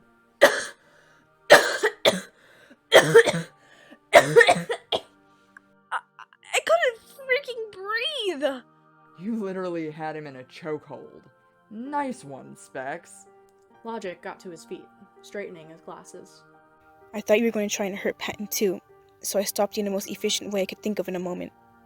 Morality looked between the 2 who had masterminded the whole scene. Wait, this was a prank? Shame crashed over the whimsical side, and he shared a guilty look with his accomplice, as they both realized for the first time that they had managed to overstep their bounds. His voice cracked with sadness. What was it? The 2 of them simply nodded. I am aware that I do not often understand humor, but I think I speak for both myself and Patton when I say, that was not funny. How could you guys even joke about that when it's almost happened before, for real? Virgil visibly winced at the comment, putting his hand up to his stomach. Oh god, I didn't even think of that. Logan glared at both of them. What if Patton had called 911 or gone to get Thomas? What if he had broken into a panic attack then and there? What if the situation had played out any different than it did? What would you 2 have done then? He took a deep breath, calming his tone. What makes the situation all the more real is that you 2 are under a truce because your alliance would end like this without it. That being said, He turned to face Virgil alone. I'm requesting that we instate a new rule. For the safety of all of us, there can be no more alliances. The youngest trait didn't even hesitate. I allow it. No more alliances. He turned to look at Patton. I'm sorry. We should have realized this prank would hit too close to home. So, I apologize. As do I. Roman moved to stand next to his former ally. We should have thought all of this through a little better. He looked over to Logan. So much so that I'm not requiring you to apologize for putting me into a chokehold. Both the moral and logical aspects dipped their heads respectfully at the apologies, but it was the latter who spoke. No hard feelings. And just because I feel the need to clarify this, if the situation were changed in any way, I would have done the same thing to Virgil or Patton. So don't feel singled out by that. I don't. Once you said you thought I was going to hurt Patton, I understood why you did it. He shrugged slightly. Would have done the same. In that case, it is much too late for all this excitement. I'm going to get ready for bed. Logic headed for the door. Have a good night, you 3. They also bid farewell to Morality for the evening, leaving the 2 who had pulled the prank alone. Anxiety looked at the mess on the floor. Do you want me to help you clean this up? He shook his head. No, you've been in my room too long already. Something tells me that you only did this prank because you were in here. You got swept up in the theatrics of it all. I think that's why Patton didn't panic sooner and why Logan was so brash. We really didn't think this one through. The worrisome aspect nodded. Agreed. He held out a hand. It was fun being in an alliance, but we have to go back to being enemies again. It is the rule now. Roman shook his hand firmly. All good things have to come to an end. But you're right. It was fun being creative. Virgil smiled. And ruthless. He started for the door, but stopped on his way out. Oh, I forgot about this. He chuckled nervously. We should have come up with a better team name. He gazed at his friend in confusion. Why so? Logan told me yesterday that Princiety is our ship name. His eyes grew wide at the revelation, but he wasn't expecting what was said next. Now how Logan knew that, I will never know. He paused for a moment. Scratch that. I'm not sure I want to know. And with that, he made his way back to his own room. Date, April 15th, 2019. Despite no longer having a truce in place, and rather an explicit rule stating that there were no longer allowed to be alliances, Roman felt guilty at the idea of pranking his former ally.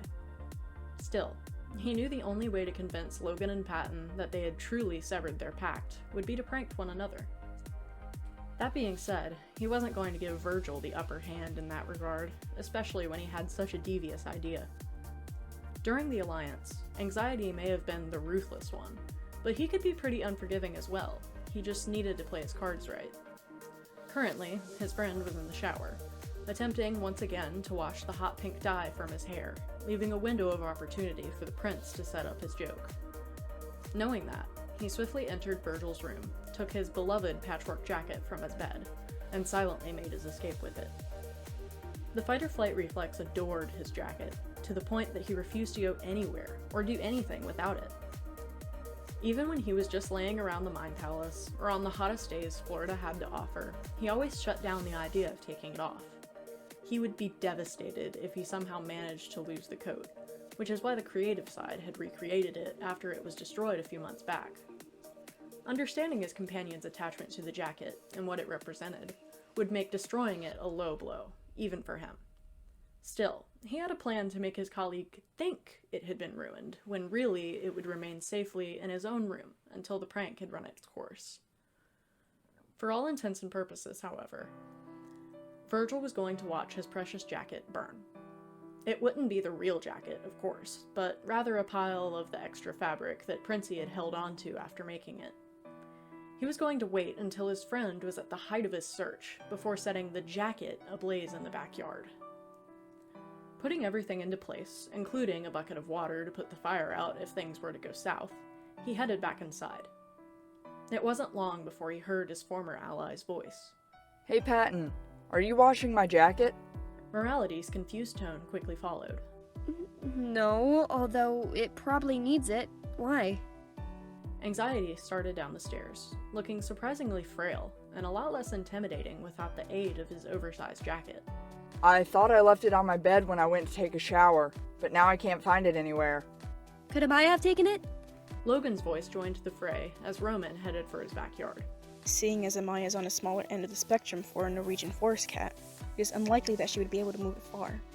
As the others were talking inside, the prankster doused the pile of fabric in lighter fluid and struck a match to life. When he dropped it, the jacket lit up almost instantly, forcing the prince to jump out of the proximity of the flames. A moment later, Virgil's worried tone echoed from inside. Is that a fire? Within seconds, he was outside with wide eyes, which somehow grew even wider as he realized what was burning. Is that my jacket? Put it out! His shouts drew the others' attention, and as the fire grew, the fanciful trait was forced to dump the bucket of water over the fire before it could spread to the house. When they all looked back, all that was left was a wet pile of charred fabric. The worrisome aspect turned to face him, a look of horror in his eyes. Roman, was that my jacket? He laughed as he responded. I thought it was a bit too dark, so I lit it up for you. What? Anxiety picked up one of the blackened patches, which all but fell apart at the slightest touch. He stared down at it, almost teary-eyed. My jacket. He turned to look at the prankster. Am I just supposed to go back to wearing my black and gray hoodie now? I guess so. His friend narrowed his eyes. What happened to so you can leave behind the monochromatic hues of your past? Roman shrugged, pretending that the reminder of what the jacket stood for didn't clod his resolve. Well, the purple didn't really match your hair anymore, so... My hair isn't going to be pink forever! He looked back to the smoldering pile. Did you make another one? Is this the joke? Princey shook his head. What the hell? He shouted over his shoulder as he stormed back inside. That's not funny. He paused halfway up the stairs. Hold on. That's against the rules. Don't break or mess up anything you can't replace.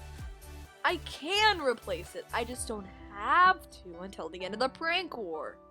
The negative facet stared at him with a mix of shock, hurt, and anger. You'd better have a new jacket ready the day I choose to end the prank war. He was back in his room before anyone else had a chance to speak, but after a moment of silence, Patton piped up. You know what that jacket symbolizes, and how much he cares about it. He looked at the pile of ashes. Don't you think that prank hit a little too close to home, kiddo? No. His response received stunned glares, so he continued. No, because he left before I could tell him. That's not actually his jacket. Logic straightened his glasses. Pray tell, what did you burn? Leftover fabric I had from remaking the jacket a few months ago. He glanced towards the back door. The jacket is resting safely in my room. Logan blinked at him a few times. I'll admit that is clever, but you should probably go tell Virgil that. Heading back inside, Roman retrieved the patchwork hoodie from his room and called out to his friend from the corridor. Hey Virg, come here! His voice echoed from beyond the threshold. What do you want? To gloat more over your not-so-funny prank? He stopped abruptly as he threw the door open, and his eyes rested on the jacket. Wait, what? Did you really think that I was gonna burn one of your prized possessions? He chuckled softly. No, even I'm not that mean. He held the coat out to his companion. Here, this is yours. Slowly, anxiety put the jacket around his shoulders, as if he were still worried it would crumble into ash. Once he had it on, though, he seemed to become more comfortable, and returned to being his gloomy and intimidating self. Wait, if this is my jacket, then what were you burning outside? Because that sure looked like my jacket. The prince smiled. I still had some extra fabric from recreating your jacket a while back, so I burned that, and kept the actual jacket safe in my room. His colleague actually chuckled a bit. I'll give you this. That was a good prank. Just as he said the words, Morality's voice echoed from the first floor. Now you know it hasn't been destroyed, do you want me to wash your jacket? No! He darted back for his room. No one else is touching this until the prank war's over. It's mine! Date? April 21st, 2019. Logan had gone through the upcoming scenario 100 times, just to ensure that his next practical joke was within the parameters of the prank war. Even though Virgil had added a no animal rule, his exact words on the matter had been rather vague. He had clearly stated that pets are now off limits, but logic had found a loophole. Though it did involve Amaya, the prank was well within the guidelines that had been set. The joke was meant to cause anxiety or worry, but his furry companion would remain safe and unchanged.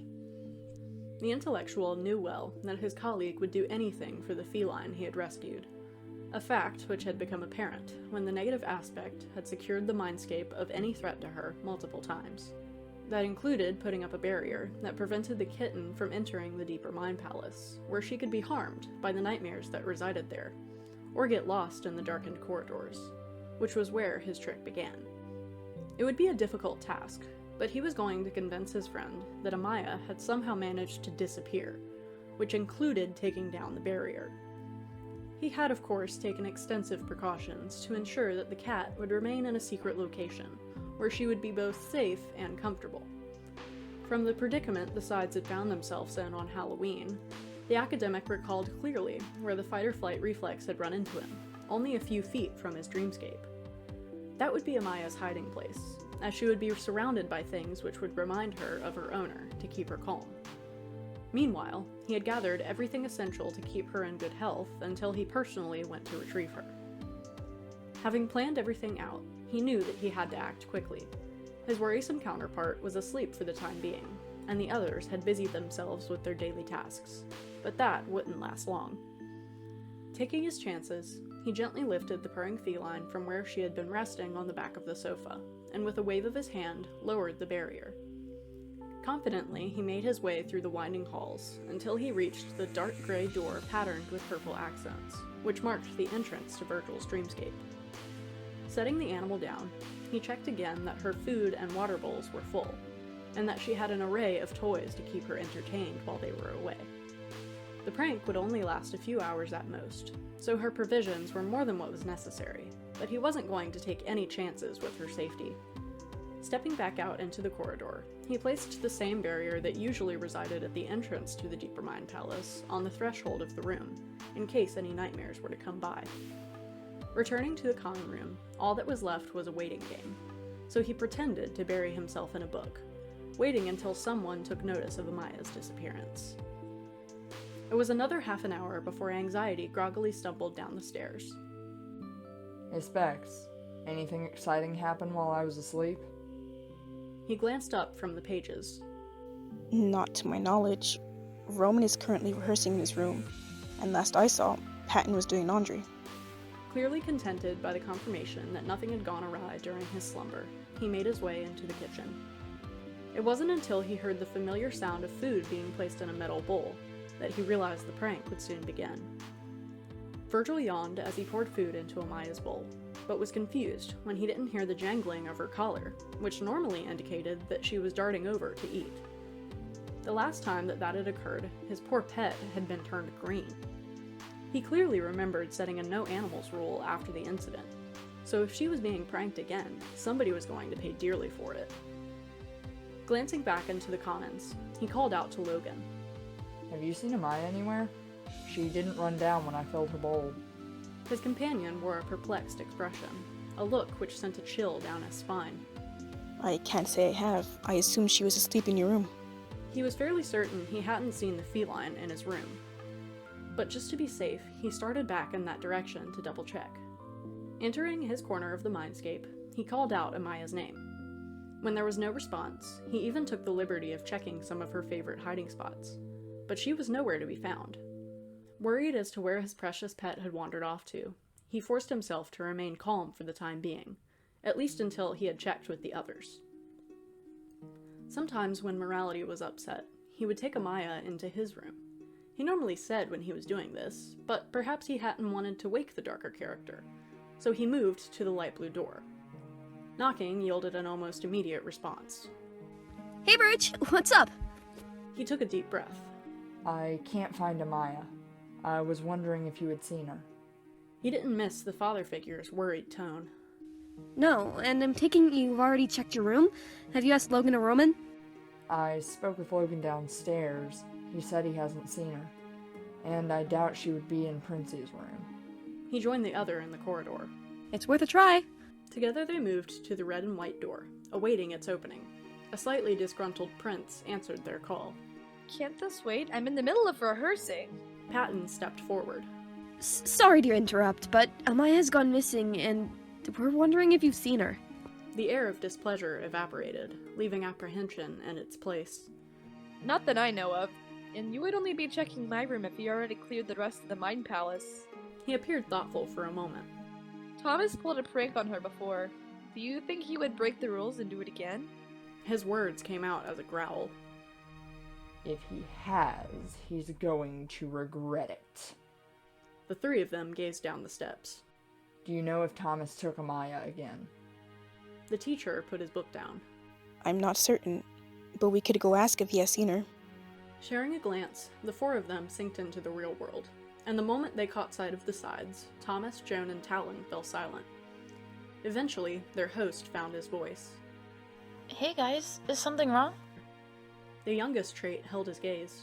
Amaya has gone missing, and we're wondering if you had seen her. They all wore expressions of confusion, but it was Talyn who spoke. I could be wrong, but aren't pets off limits? Virgil took a deep breath. Yes, they are. Which is why I'm praying for all your sakes that no one has tried to prank her. Thomas glanced at his friends before stepping forward. I learned my lesson the first time, so you can rest assured I didn't mess with her. He paused. That being said, I know Joan and Talyn can call on you, but they can't physically go to the Mind Palace, so they couldn't have her. He held his host's gaze. And you swear you didn't go get her for them? On my life. The certainty in the voice of the online personality sent a shiver down his spine. No one knew where Amaya was. He cast one final glance over the ones before him. She must still be in the Mind Palace, then. She's probably just sleeping somewhere. Fear chilled his heart. I guess I'll go back and look for her again. He didn't even bother looking at the other sides before sinking into the mindscape once more, determined to find his furry companion. The initial suspicion that her disappearance could be a prank was greatly diminished when all three of the others opened their bedroom doors as he called Amaya's name. If she had been inside any of them, she would have darted to his side, or if she had been trapped, she would have meowed for him. The air of concern that began to engulf his colleagues wasn't lost on him as their search reached an hour. Virgil was heading back to the kitchen to see if putting food in her bowl again would yield a different result when something caused him to stop. Something was missing, but at first he struggled to discern what it was. After glancing around a few times, he realized that the change wasn't something he could see, but he could feel. Freezing in place, he walked over to the entrance which led to the deeper Mind Palace, and with a tentative hand, reached out for the barrier which both kept the nightmares out and Amaya in. His heart almost stopped as his hand passed through the threshold with no resistance. Something had happened to the barrier, and since they had checked everywhere else, the youngest side could only assume that his pet was somewhere within the winding corridors. He shuddered to think of what could happen to her if the others, or worse, the nightmares, managed to get a hold of her. He took a few paces forward, but a hand on his shoulder stopped him from going any further. Turning around, he was faced with a concerned Patton. Don't panic, Virg. We'll find her. He attempted to slow his breathing with little success. I think Amaya got into the deeper Mind Palace. His friend took on a sudden look of fear. What makes you think that? The barrier I put up to keep her safe is gone. I don't know who could have removed it, but... As he trailed off, Morality finished his statement. Since we checked everywhere else, she must be out there somewhere. Before a response could be made, the one before him whipped around.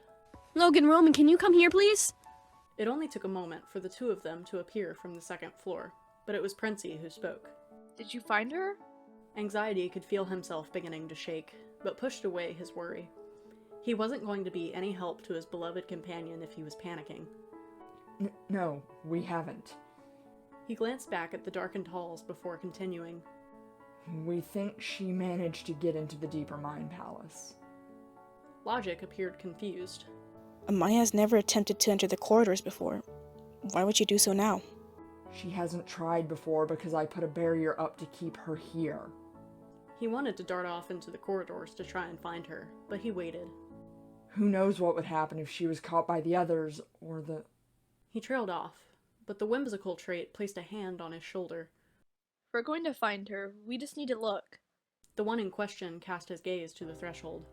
We can cover more ground if we split up. We can all go in different directions to try to find her. The analyst straightened his glasses. Pray tell, if one of us were to find Amaya, how would we alert the others? None of us need to spend any more time in those halls than we have to. Silence filled the air until the fight-or-flight reflex couldn't bear it any longer. We all go in different directions and walk for an hour. At the end of the hour, we all go back to the real world so we can reappear in the commons. If one of us finds Amaya before the hour's up, we bring her back to the commons and wait for the others to come back. Does that work for everyone? What if we find ourselves face to face with the nightmares? The father figure seemed to shiver at the mere thought of the apparitions. We're no help to Amaya if we're in danger. Virgil let his eyes flicker over all of them. If you run into the nightmares, go back to the real world and then to the commons. Take a moment to collect yourself and then go back into the deeper Mind Palace in a different direction until the hour is up.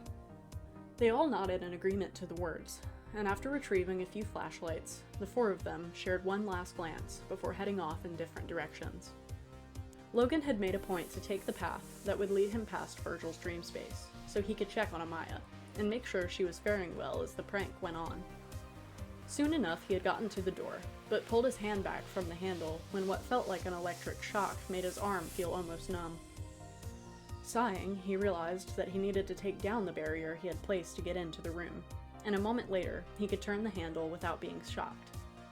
Stepping inside, he ensured that the door closed behind him, and a moment later, a black and green cat came darting up to him. Kneeling down, he petted the fur between Amaya's ears gently before checking on her provisions. She still had plenty of food and water, but had somehow managed to claw her bed to ribbons. Waving his hand, the bed stitched itself back together, and the small feline didn't seem fazed by the lack of object permanence as she climbed back into it, before curling up and tucking her nose under her tail. He stroked her multicolored fur a few more times before leaving her to sleep as he continued his search. He made sure that the barrier was put back into place before he began making his way even deeper into the labyrinth that was composed of the seemingly endless corridors. Part of him wished he had brought a book to read as he walked, seeing as his time wasn't actually being taken up by something since he already knew where Amaya was. At the same time, he realized such a distraction could prove dangerous to him, as it would make him less perceptive of any approaching phantoms. After so many turns, multiple flights of stairs, and walking for what felt like miles, he reached a doorway which caught his eye, but after a moment of looking it over, he stumbled back from it. Even though he had never entered the area beyond the threshold, he knew it was a shadowed mirror of the commons, but inside were the dark sides.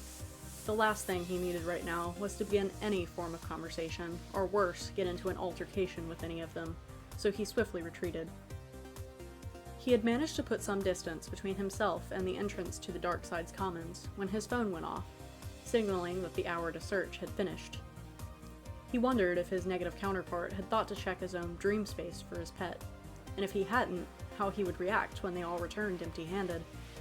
Taking a deep breath, he sinked into the real world, and since no one was in sight, he quickly returned to the common room before anyone could see him. As it turned out, he was the last to return from their expedition, and he could see that anxiety was already pacing nervously. Apparently, he hadn't thought to check his dream space. As soon as the intellectual appeared, the darkly dressed aspect rounded on him. Did you find her? He shook his head solemnly. I saw no sign of her. All of the others appeared worried, but none more than Virgil, who darted back for the deeper mind palace, only to be pulled back by Roman. Virg, you're in no state to go back in there. Their friend was shaking. I have to find her. Princey waited for him to look up. And we will. There's a chance she found her way back here while we were all looking for her. So let's go take another look around before we try to go back into those corridors. It was clear that the youngest Facet was trying desperately to regain his composure, as he nodded in agreement, allowing the creative and moral attributes to guide him up the stairs. Having seen the state that his companion was in, Logan decided it was time to bring the prank to a close. So while the others searched their rooms, he slipped back into the darkened corridors. Walking swiftly so as to return before the others became suspicious, he traversed the now familiar path to Amaya's location and arrived in record time. Lowering the barrier, he opened the door and stepped inside to retrieve the feline and return her to the owner who had missed her so sorely. Her food and water bowls still held most of her provisions, but she had managed to once again destroy her bed. Sighing, he waved his hand to clear everything away and knelt down, placing a hand on the floor. She looked at him for a moment, but the cat eventually walked up his arm and was soon lying around his shoulders. Certain that she would be safe with him, he left the room and began making his way to the commons as Amaya nibbled at his ear. Growing closer to the exit, he could hear the others. We have to go back and look for her. She perked her ears up at the sound of her owner's voice. Patton's soft tone was quick to follow. We will find her, but we can't just rush in blind. Roman sounded as concerned as the eldest character. Patton's right. We'll be no good to Amaya if we're too panicked to look properly. We need to make a game plan. You guys make a game plan. I'm gonna go find my cat and... Virgil stopped as Logan came around the corner, and he caught sight of the feline draped over his shoulders. You found Amaya! He didn't miss the looks of relief in the other's eyes as well, but at the sound of her name, the cat jumped from his shoulders to the back of the couch. From there, she darted over to Anxiety, who picked her up, and by the looks of it, he was burying his face in her fur to hide his tears from them. All the while, she purred loudly, clearly pleased to be back in the arms of the one who had rescued her so long ago. After a few moments, he lifted his head, allowing her to climb up onto his shoulders, and it appeared that the other two who weren't in on the joke now felt comfortable to move forward and pet her black and green pelt. When they stepped away, with Amaya still draped across him, the gloomier side put the barrier back to separate them all from the deeper mind palace. After a moment, he turned to face the intellectual. How did you find her? I stumbled across her while you all were searching the second floor. He was cut off as Amaya did something he had never witnessed her do. She hissed in his direction. The one holding her appeared almost as shocked as he was, but the cat merely had her eyes trained on logic before looking back to her owner. He wasn't sure what he expected to happen next, but what happened was not it. Virgil quickly let his eyes snap back to the academic, his voice a low growl. You didn't just find her, did you? The other two looked between them in shock. Here's a warning for all of you. Good luck lying to me with Amaya around, because sometimes I swear she knows what we're saying.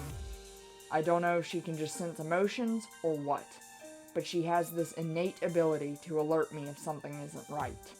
He locked eyes with the second eldest trait. So, knowing that, I'm going to change my question from how did you find her to what did you do with her? I'm certain I have no idea what you're talking about. I merely found her. He was once again cut off by a soft hiss from the black and green feline. This time, the fight-or-flight reflex waited to speak, letting his hand rest on the back of the sofa so Amaya could get down. She did, but stayed close to her owner's side. Logan, I will ask one more time. What the hell did you do with my cat? Before he could formulate an answer, anxiety spoke again. Be careful how you word your answer. He thought about trying to get around admitting that he had pulled any pranks, but it appeared that as long as Virgil's faithful companion was nearby, he wasn't going to be able to convince anyone. She was kept in a remote location to inflict worry and fear for a short time. Despite being incapable of understanding human speech or emotion, the cat looked at him with what appeared to be contempt in her green eyes, but she was no longer hissing. That being said, his colleague lowered his head, casting a shadow over his eyes. I thought I made it explicitly clear that pets were now off limits. You will find that my joke was well within the parameters of such a rule. His words received confused glances, so he continued. You specifically said, pets are now off limits, but I didn't prank Amaya. I pranked you. Yes, Amaya may have been the source of this joke. However, you will find that she remains safe and unchanged. I made sure to take extensive precautions to ensure that she was returned to you in the same condition as she was before I took her. She was left with food, water, toys, and a bed in a room which I secured with the same barrier that you used to close off the deeper mind palace. The anger that remained in Virgil's eyes unnerved him slightly. Where did you put her exactly? He made a point to maintain his professional demeanor.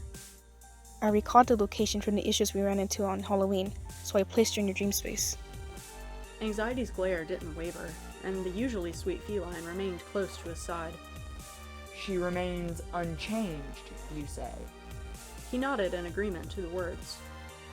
Then why is she sticking to me like glue? Don't get me wrong, she prefers to be in the presence of others. But when she isn't draped around someone's shoulders, she doesn't usually stay so close.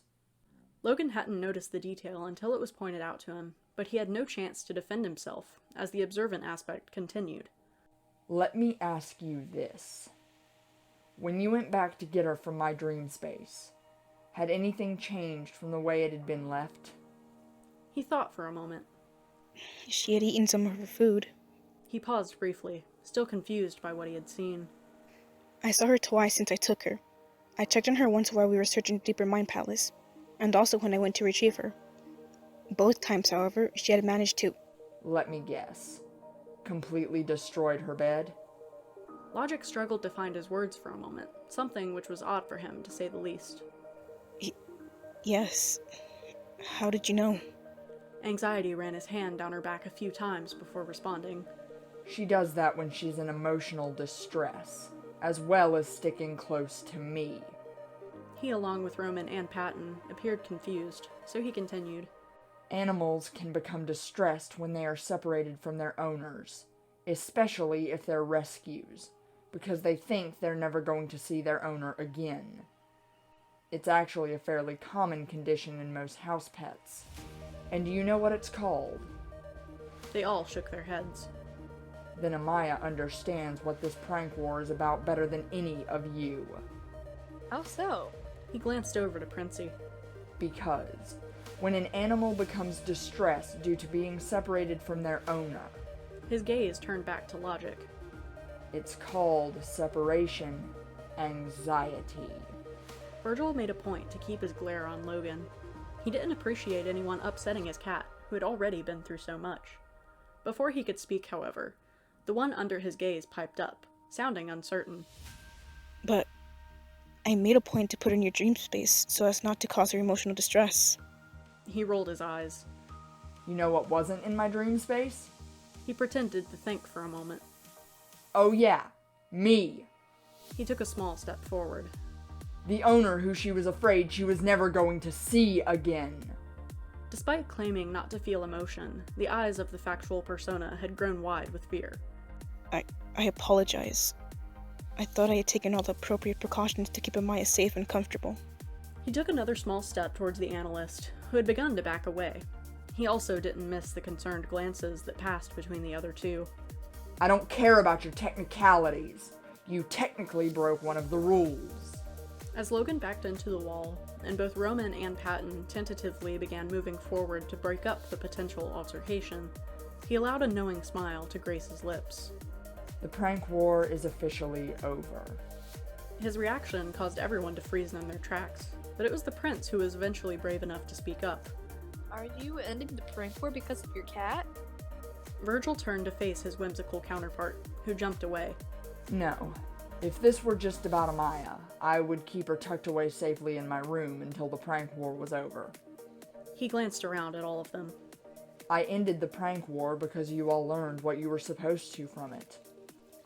We did? Logic was still pressed against the wall despite the change of tone in the conversation. Yes. He moved to the center of the group. Just then, you were all worried. He looked at Logic. You feared you had overstepped, broken a rule, and potentially would have to face the consequences of such an action. He glanced over to Princey and Morality. You two weren't sure how that situation was about to go down. You know that you can trust me these days, so you hesitated to jump in. But when you thought I had Logan pinned and would potentially strike him, you moved to stop me. Even then, however, you were afraid that I might redirect my anger onto you two, so you second-guessed your actions. He looked around at all of them. In that moment, you had to analyze the situation and the threats that could be posed to you or someone else. You were faced with the potential of having broken bonds and trust with someone close to you. Most importantly, however, you understood what it feels like to always need to be looking over your shoulder, suspecting those around you to be at fault, and wondering if you yourself have gone too far. You have to make hasty decisions that you are uncertain of to stop what could have happened, despite knowing just how unlikely it was. He chuckled softly. You guys said you wanted to know what it's like to be me, and now I've shown you. So, the prank war is officially over. The three of them looked at him, stunned, but it was the ethical trait who moved forward. You feel like that all the time? He nodded. Pretty much. Jeez. The visionary aspect blinked at him in shock. No wonder you're so tired all the time. All your energy goes into worrying. Once again, he nodded in agreement, but the logical facet finally found his voice.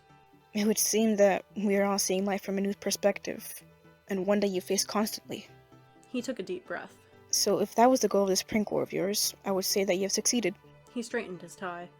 Despite the prank war being officially over, I still feel it necessary to once again apologize for what has happened with Amaya. You really do get what it's like to be me if you of all people are apologizing twice. He smiled lightly. Either way, I accept your apology, Specs. There was a moment of silence before the prince piped up again. It might be a bit too soon to bring this up, but overall, the prank war was fun. Perhaps we could have another one sometime. Logic was the one to respond. It also appears to me that it was a therapeutic exercise, as we have all been able to settle disputes with one another in a semi-physical fashion, without any long-term consequences. The cheerful Figment bounced up onto his toes. I would be up for another prank war! He barely had time to get the words out before Thomas appeared. Courtesy of Joan, Talyn, and I. As he disappeared, 3 fans with flour dumped into the motors turned on, covering them all in the white powder. Logic attempted to clear his glasses. 2 things. He placed his semi-clean spectacles back on the bridge of his nose. 1, we should probably tell the 3 of them that the prank war is over. He huffed. And 2, Joan and Talyn can't come to the mindscape, so Thomas is going to have to clean up this mess alone. They all smiled at one another at the realization, but Virgil was still thinking of their previous conversation. We can have another prank war later on to get the 3 of them back for this. But with some of the ideas I have in mind, it will be bigger and better. A mega prank war.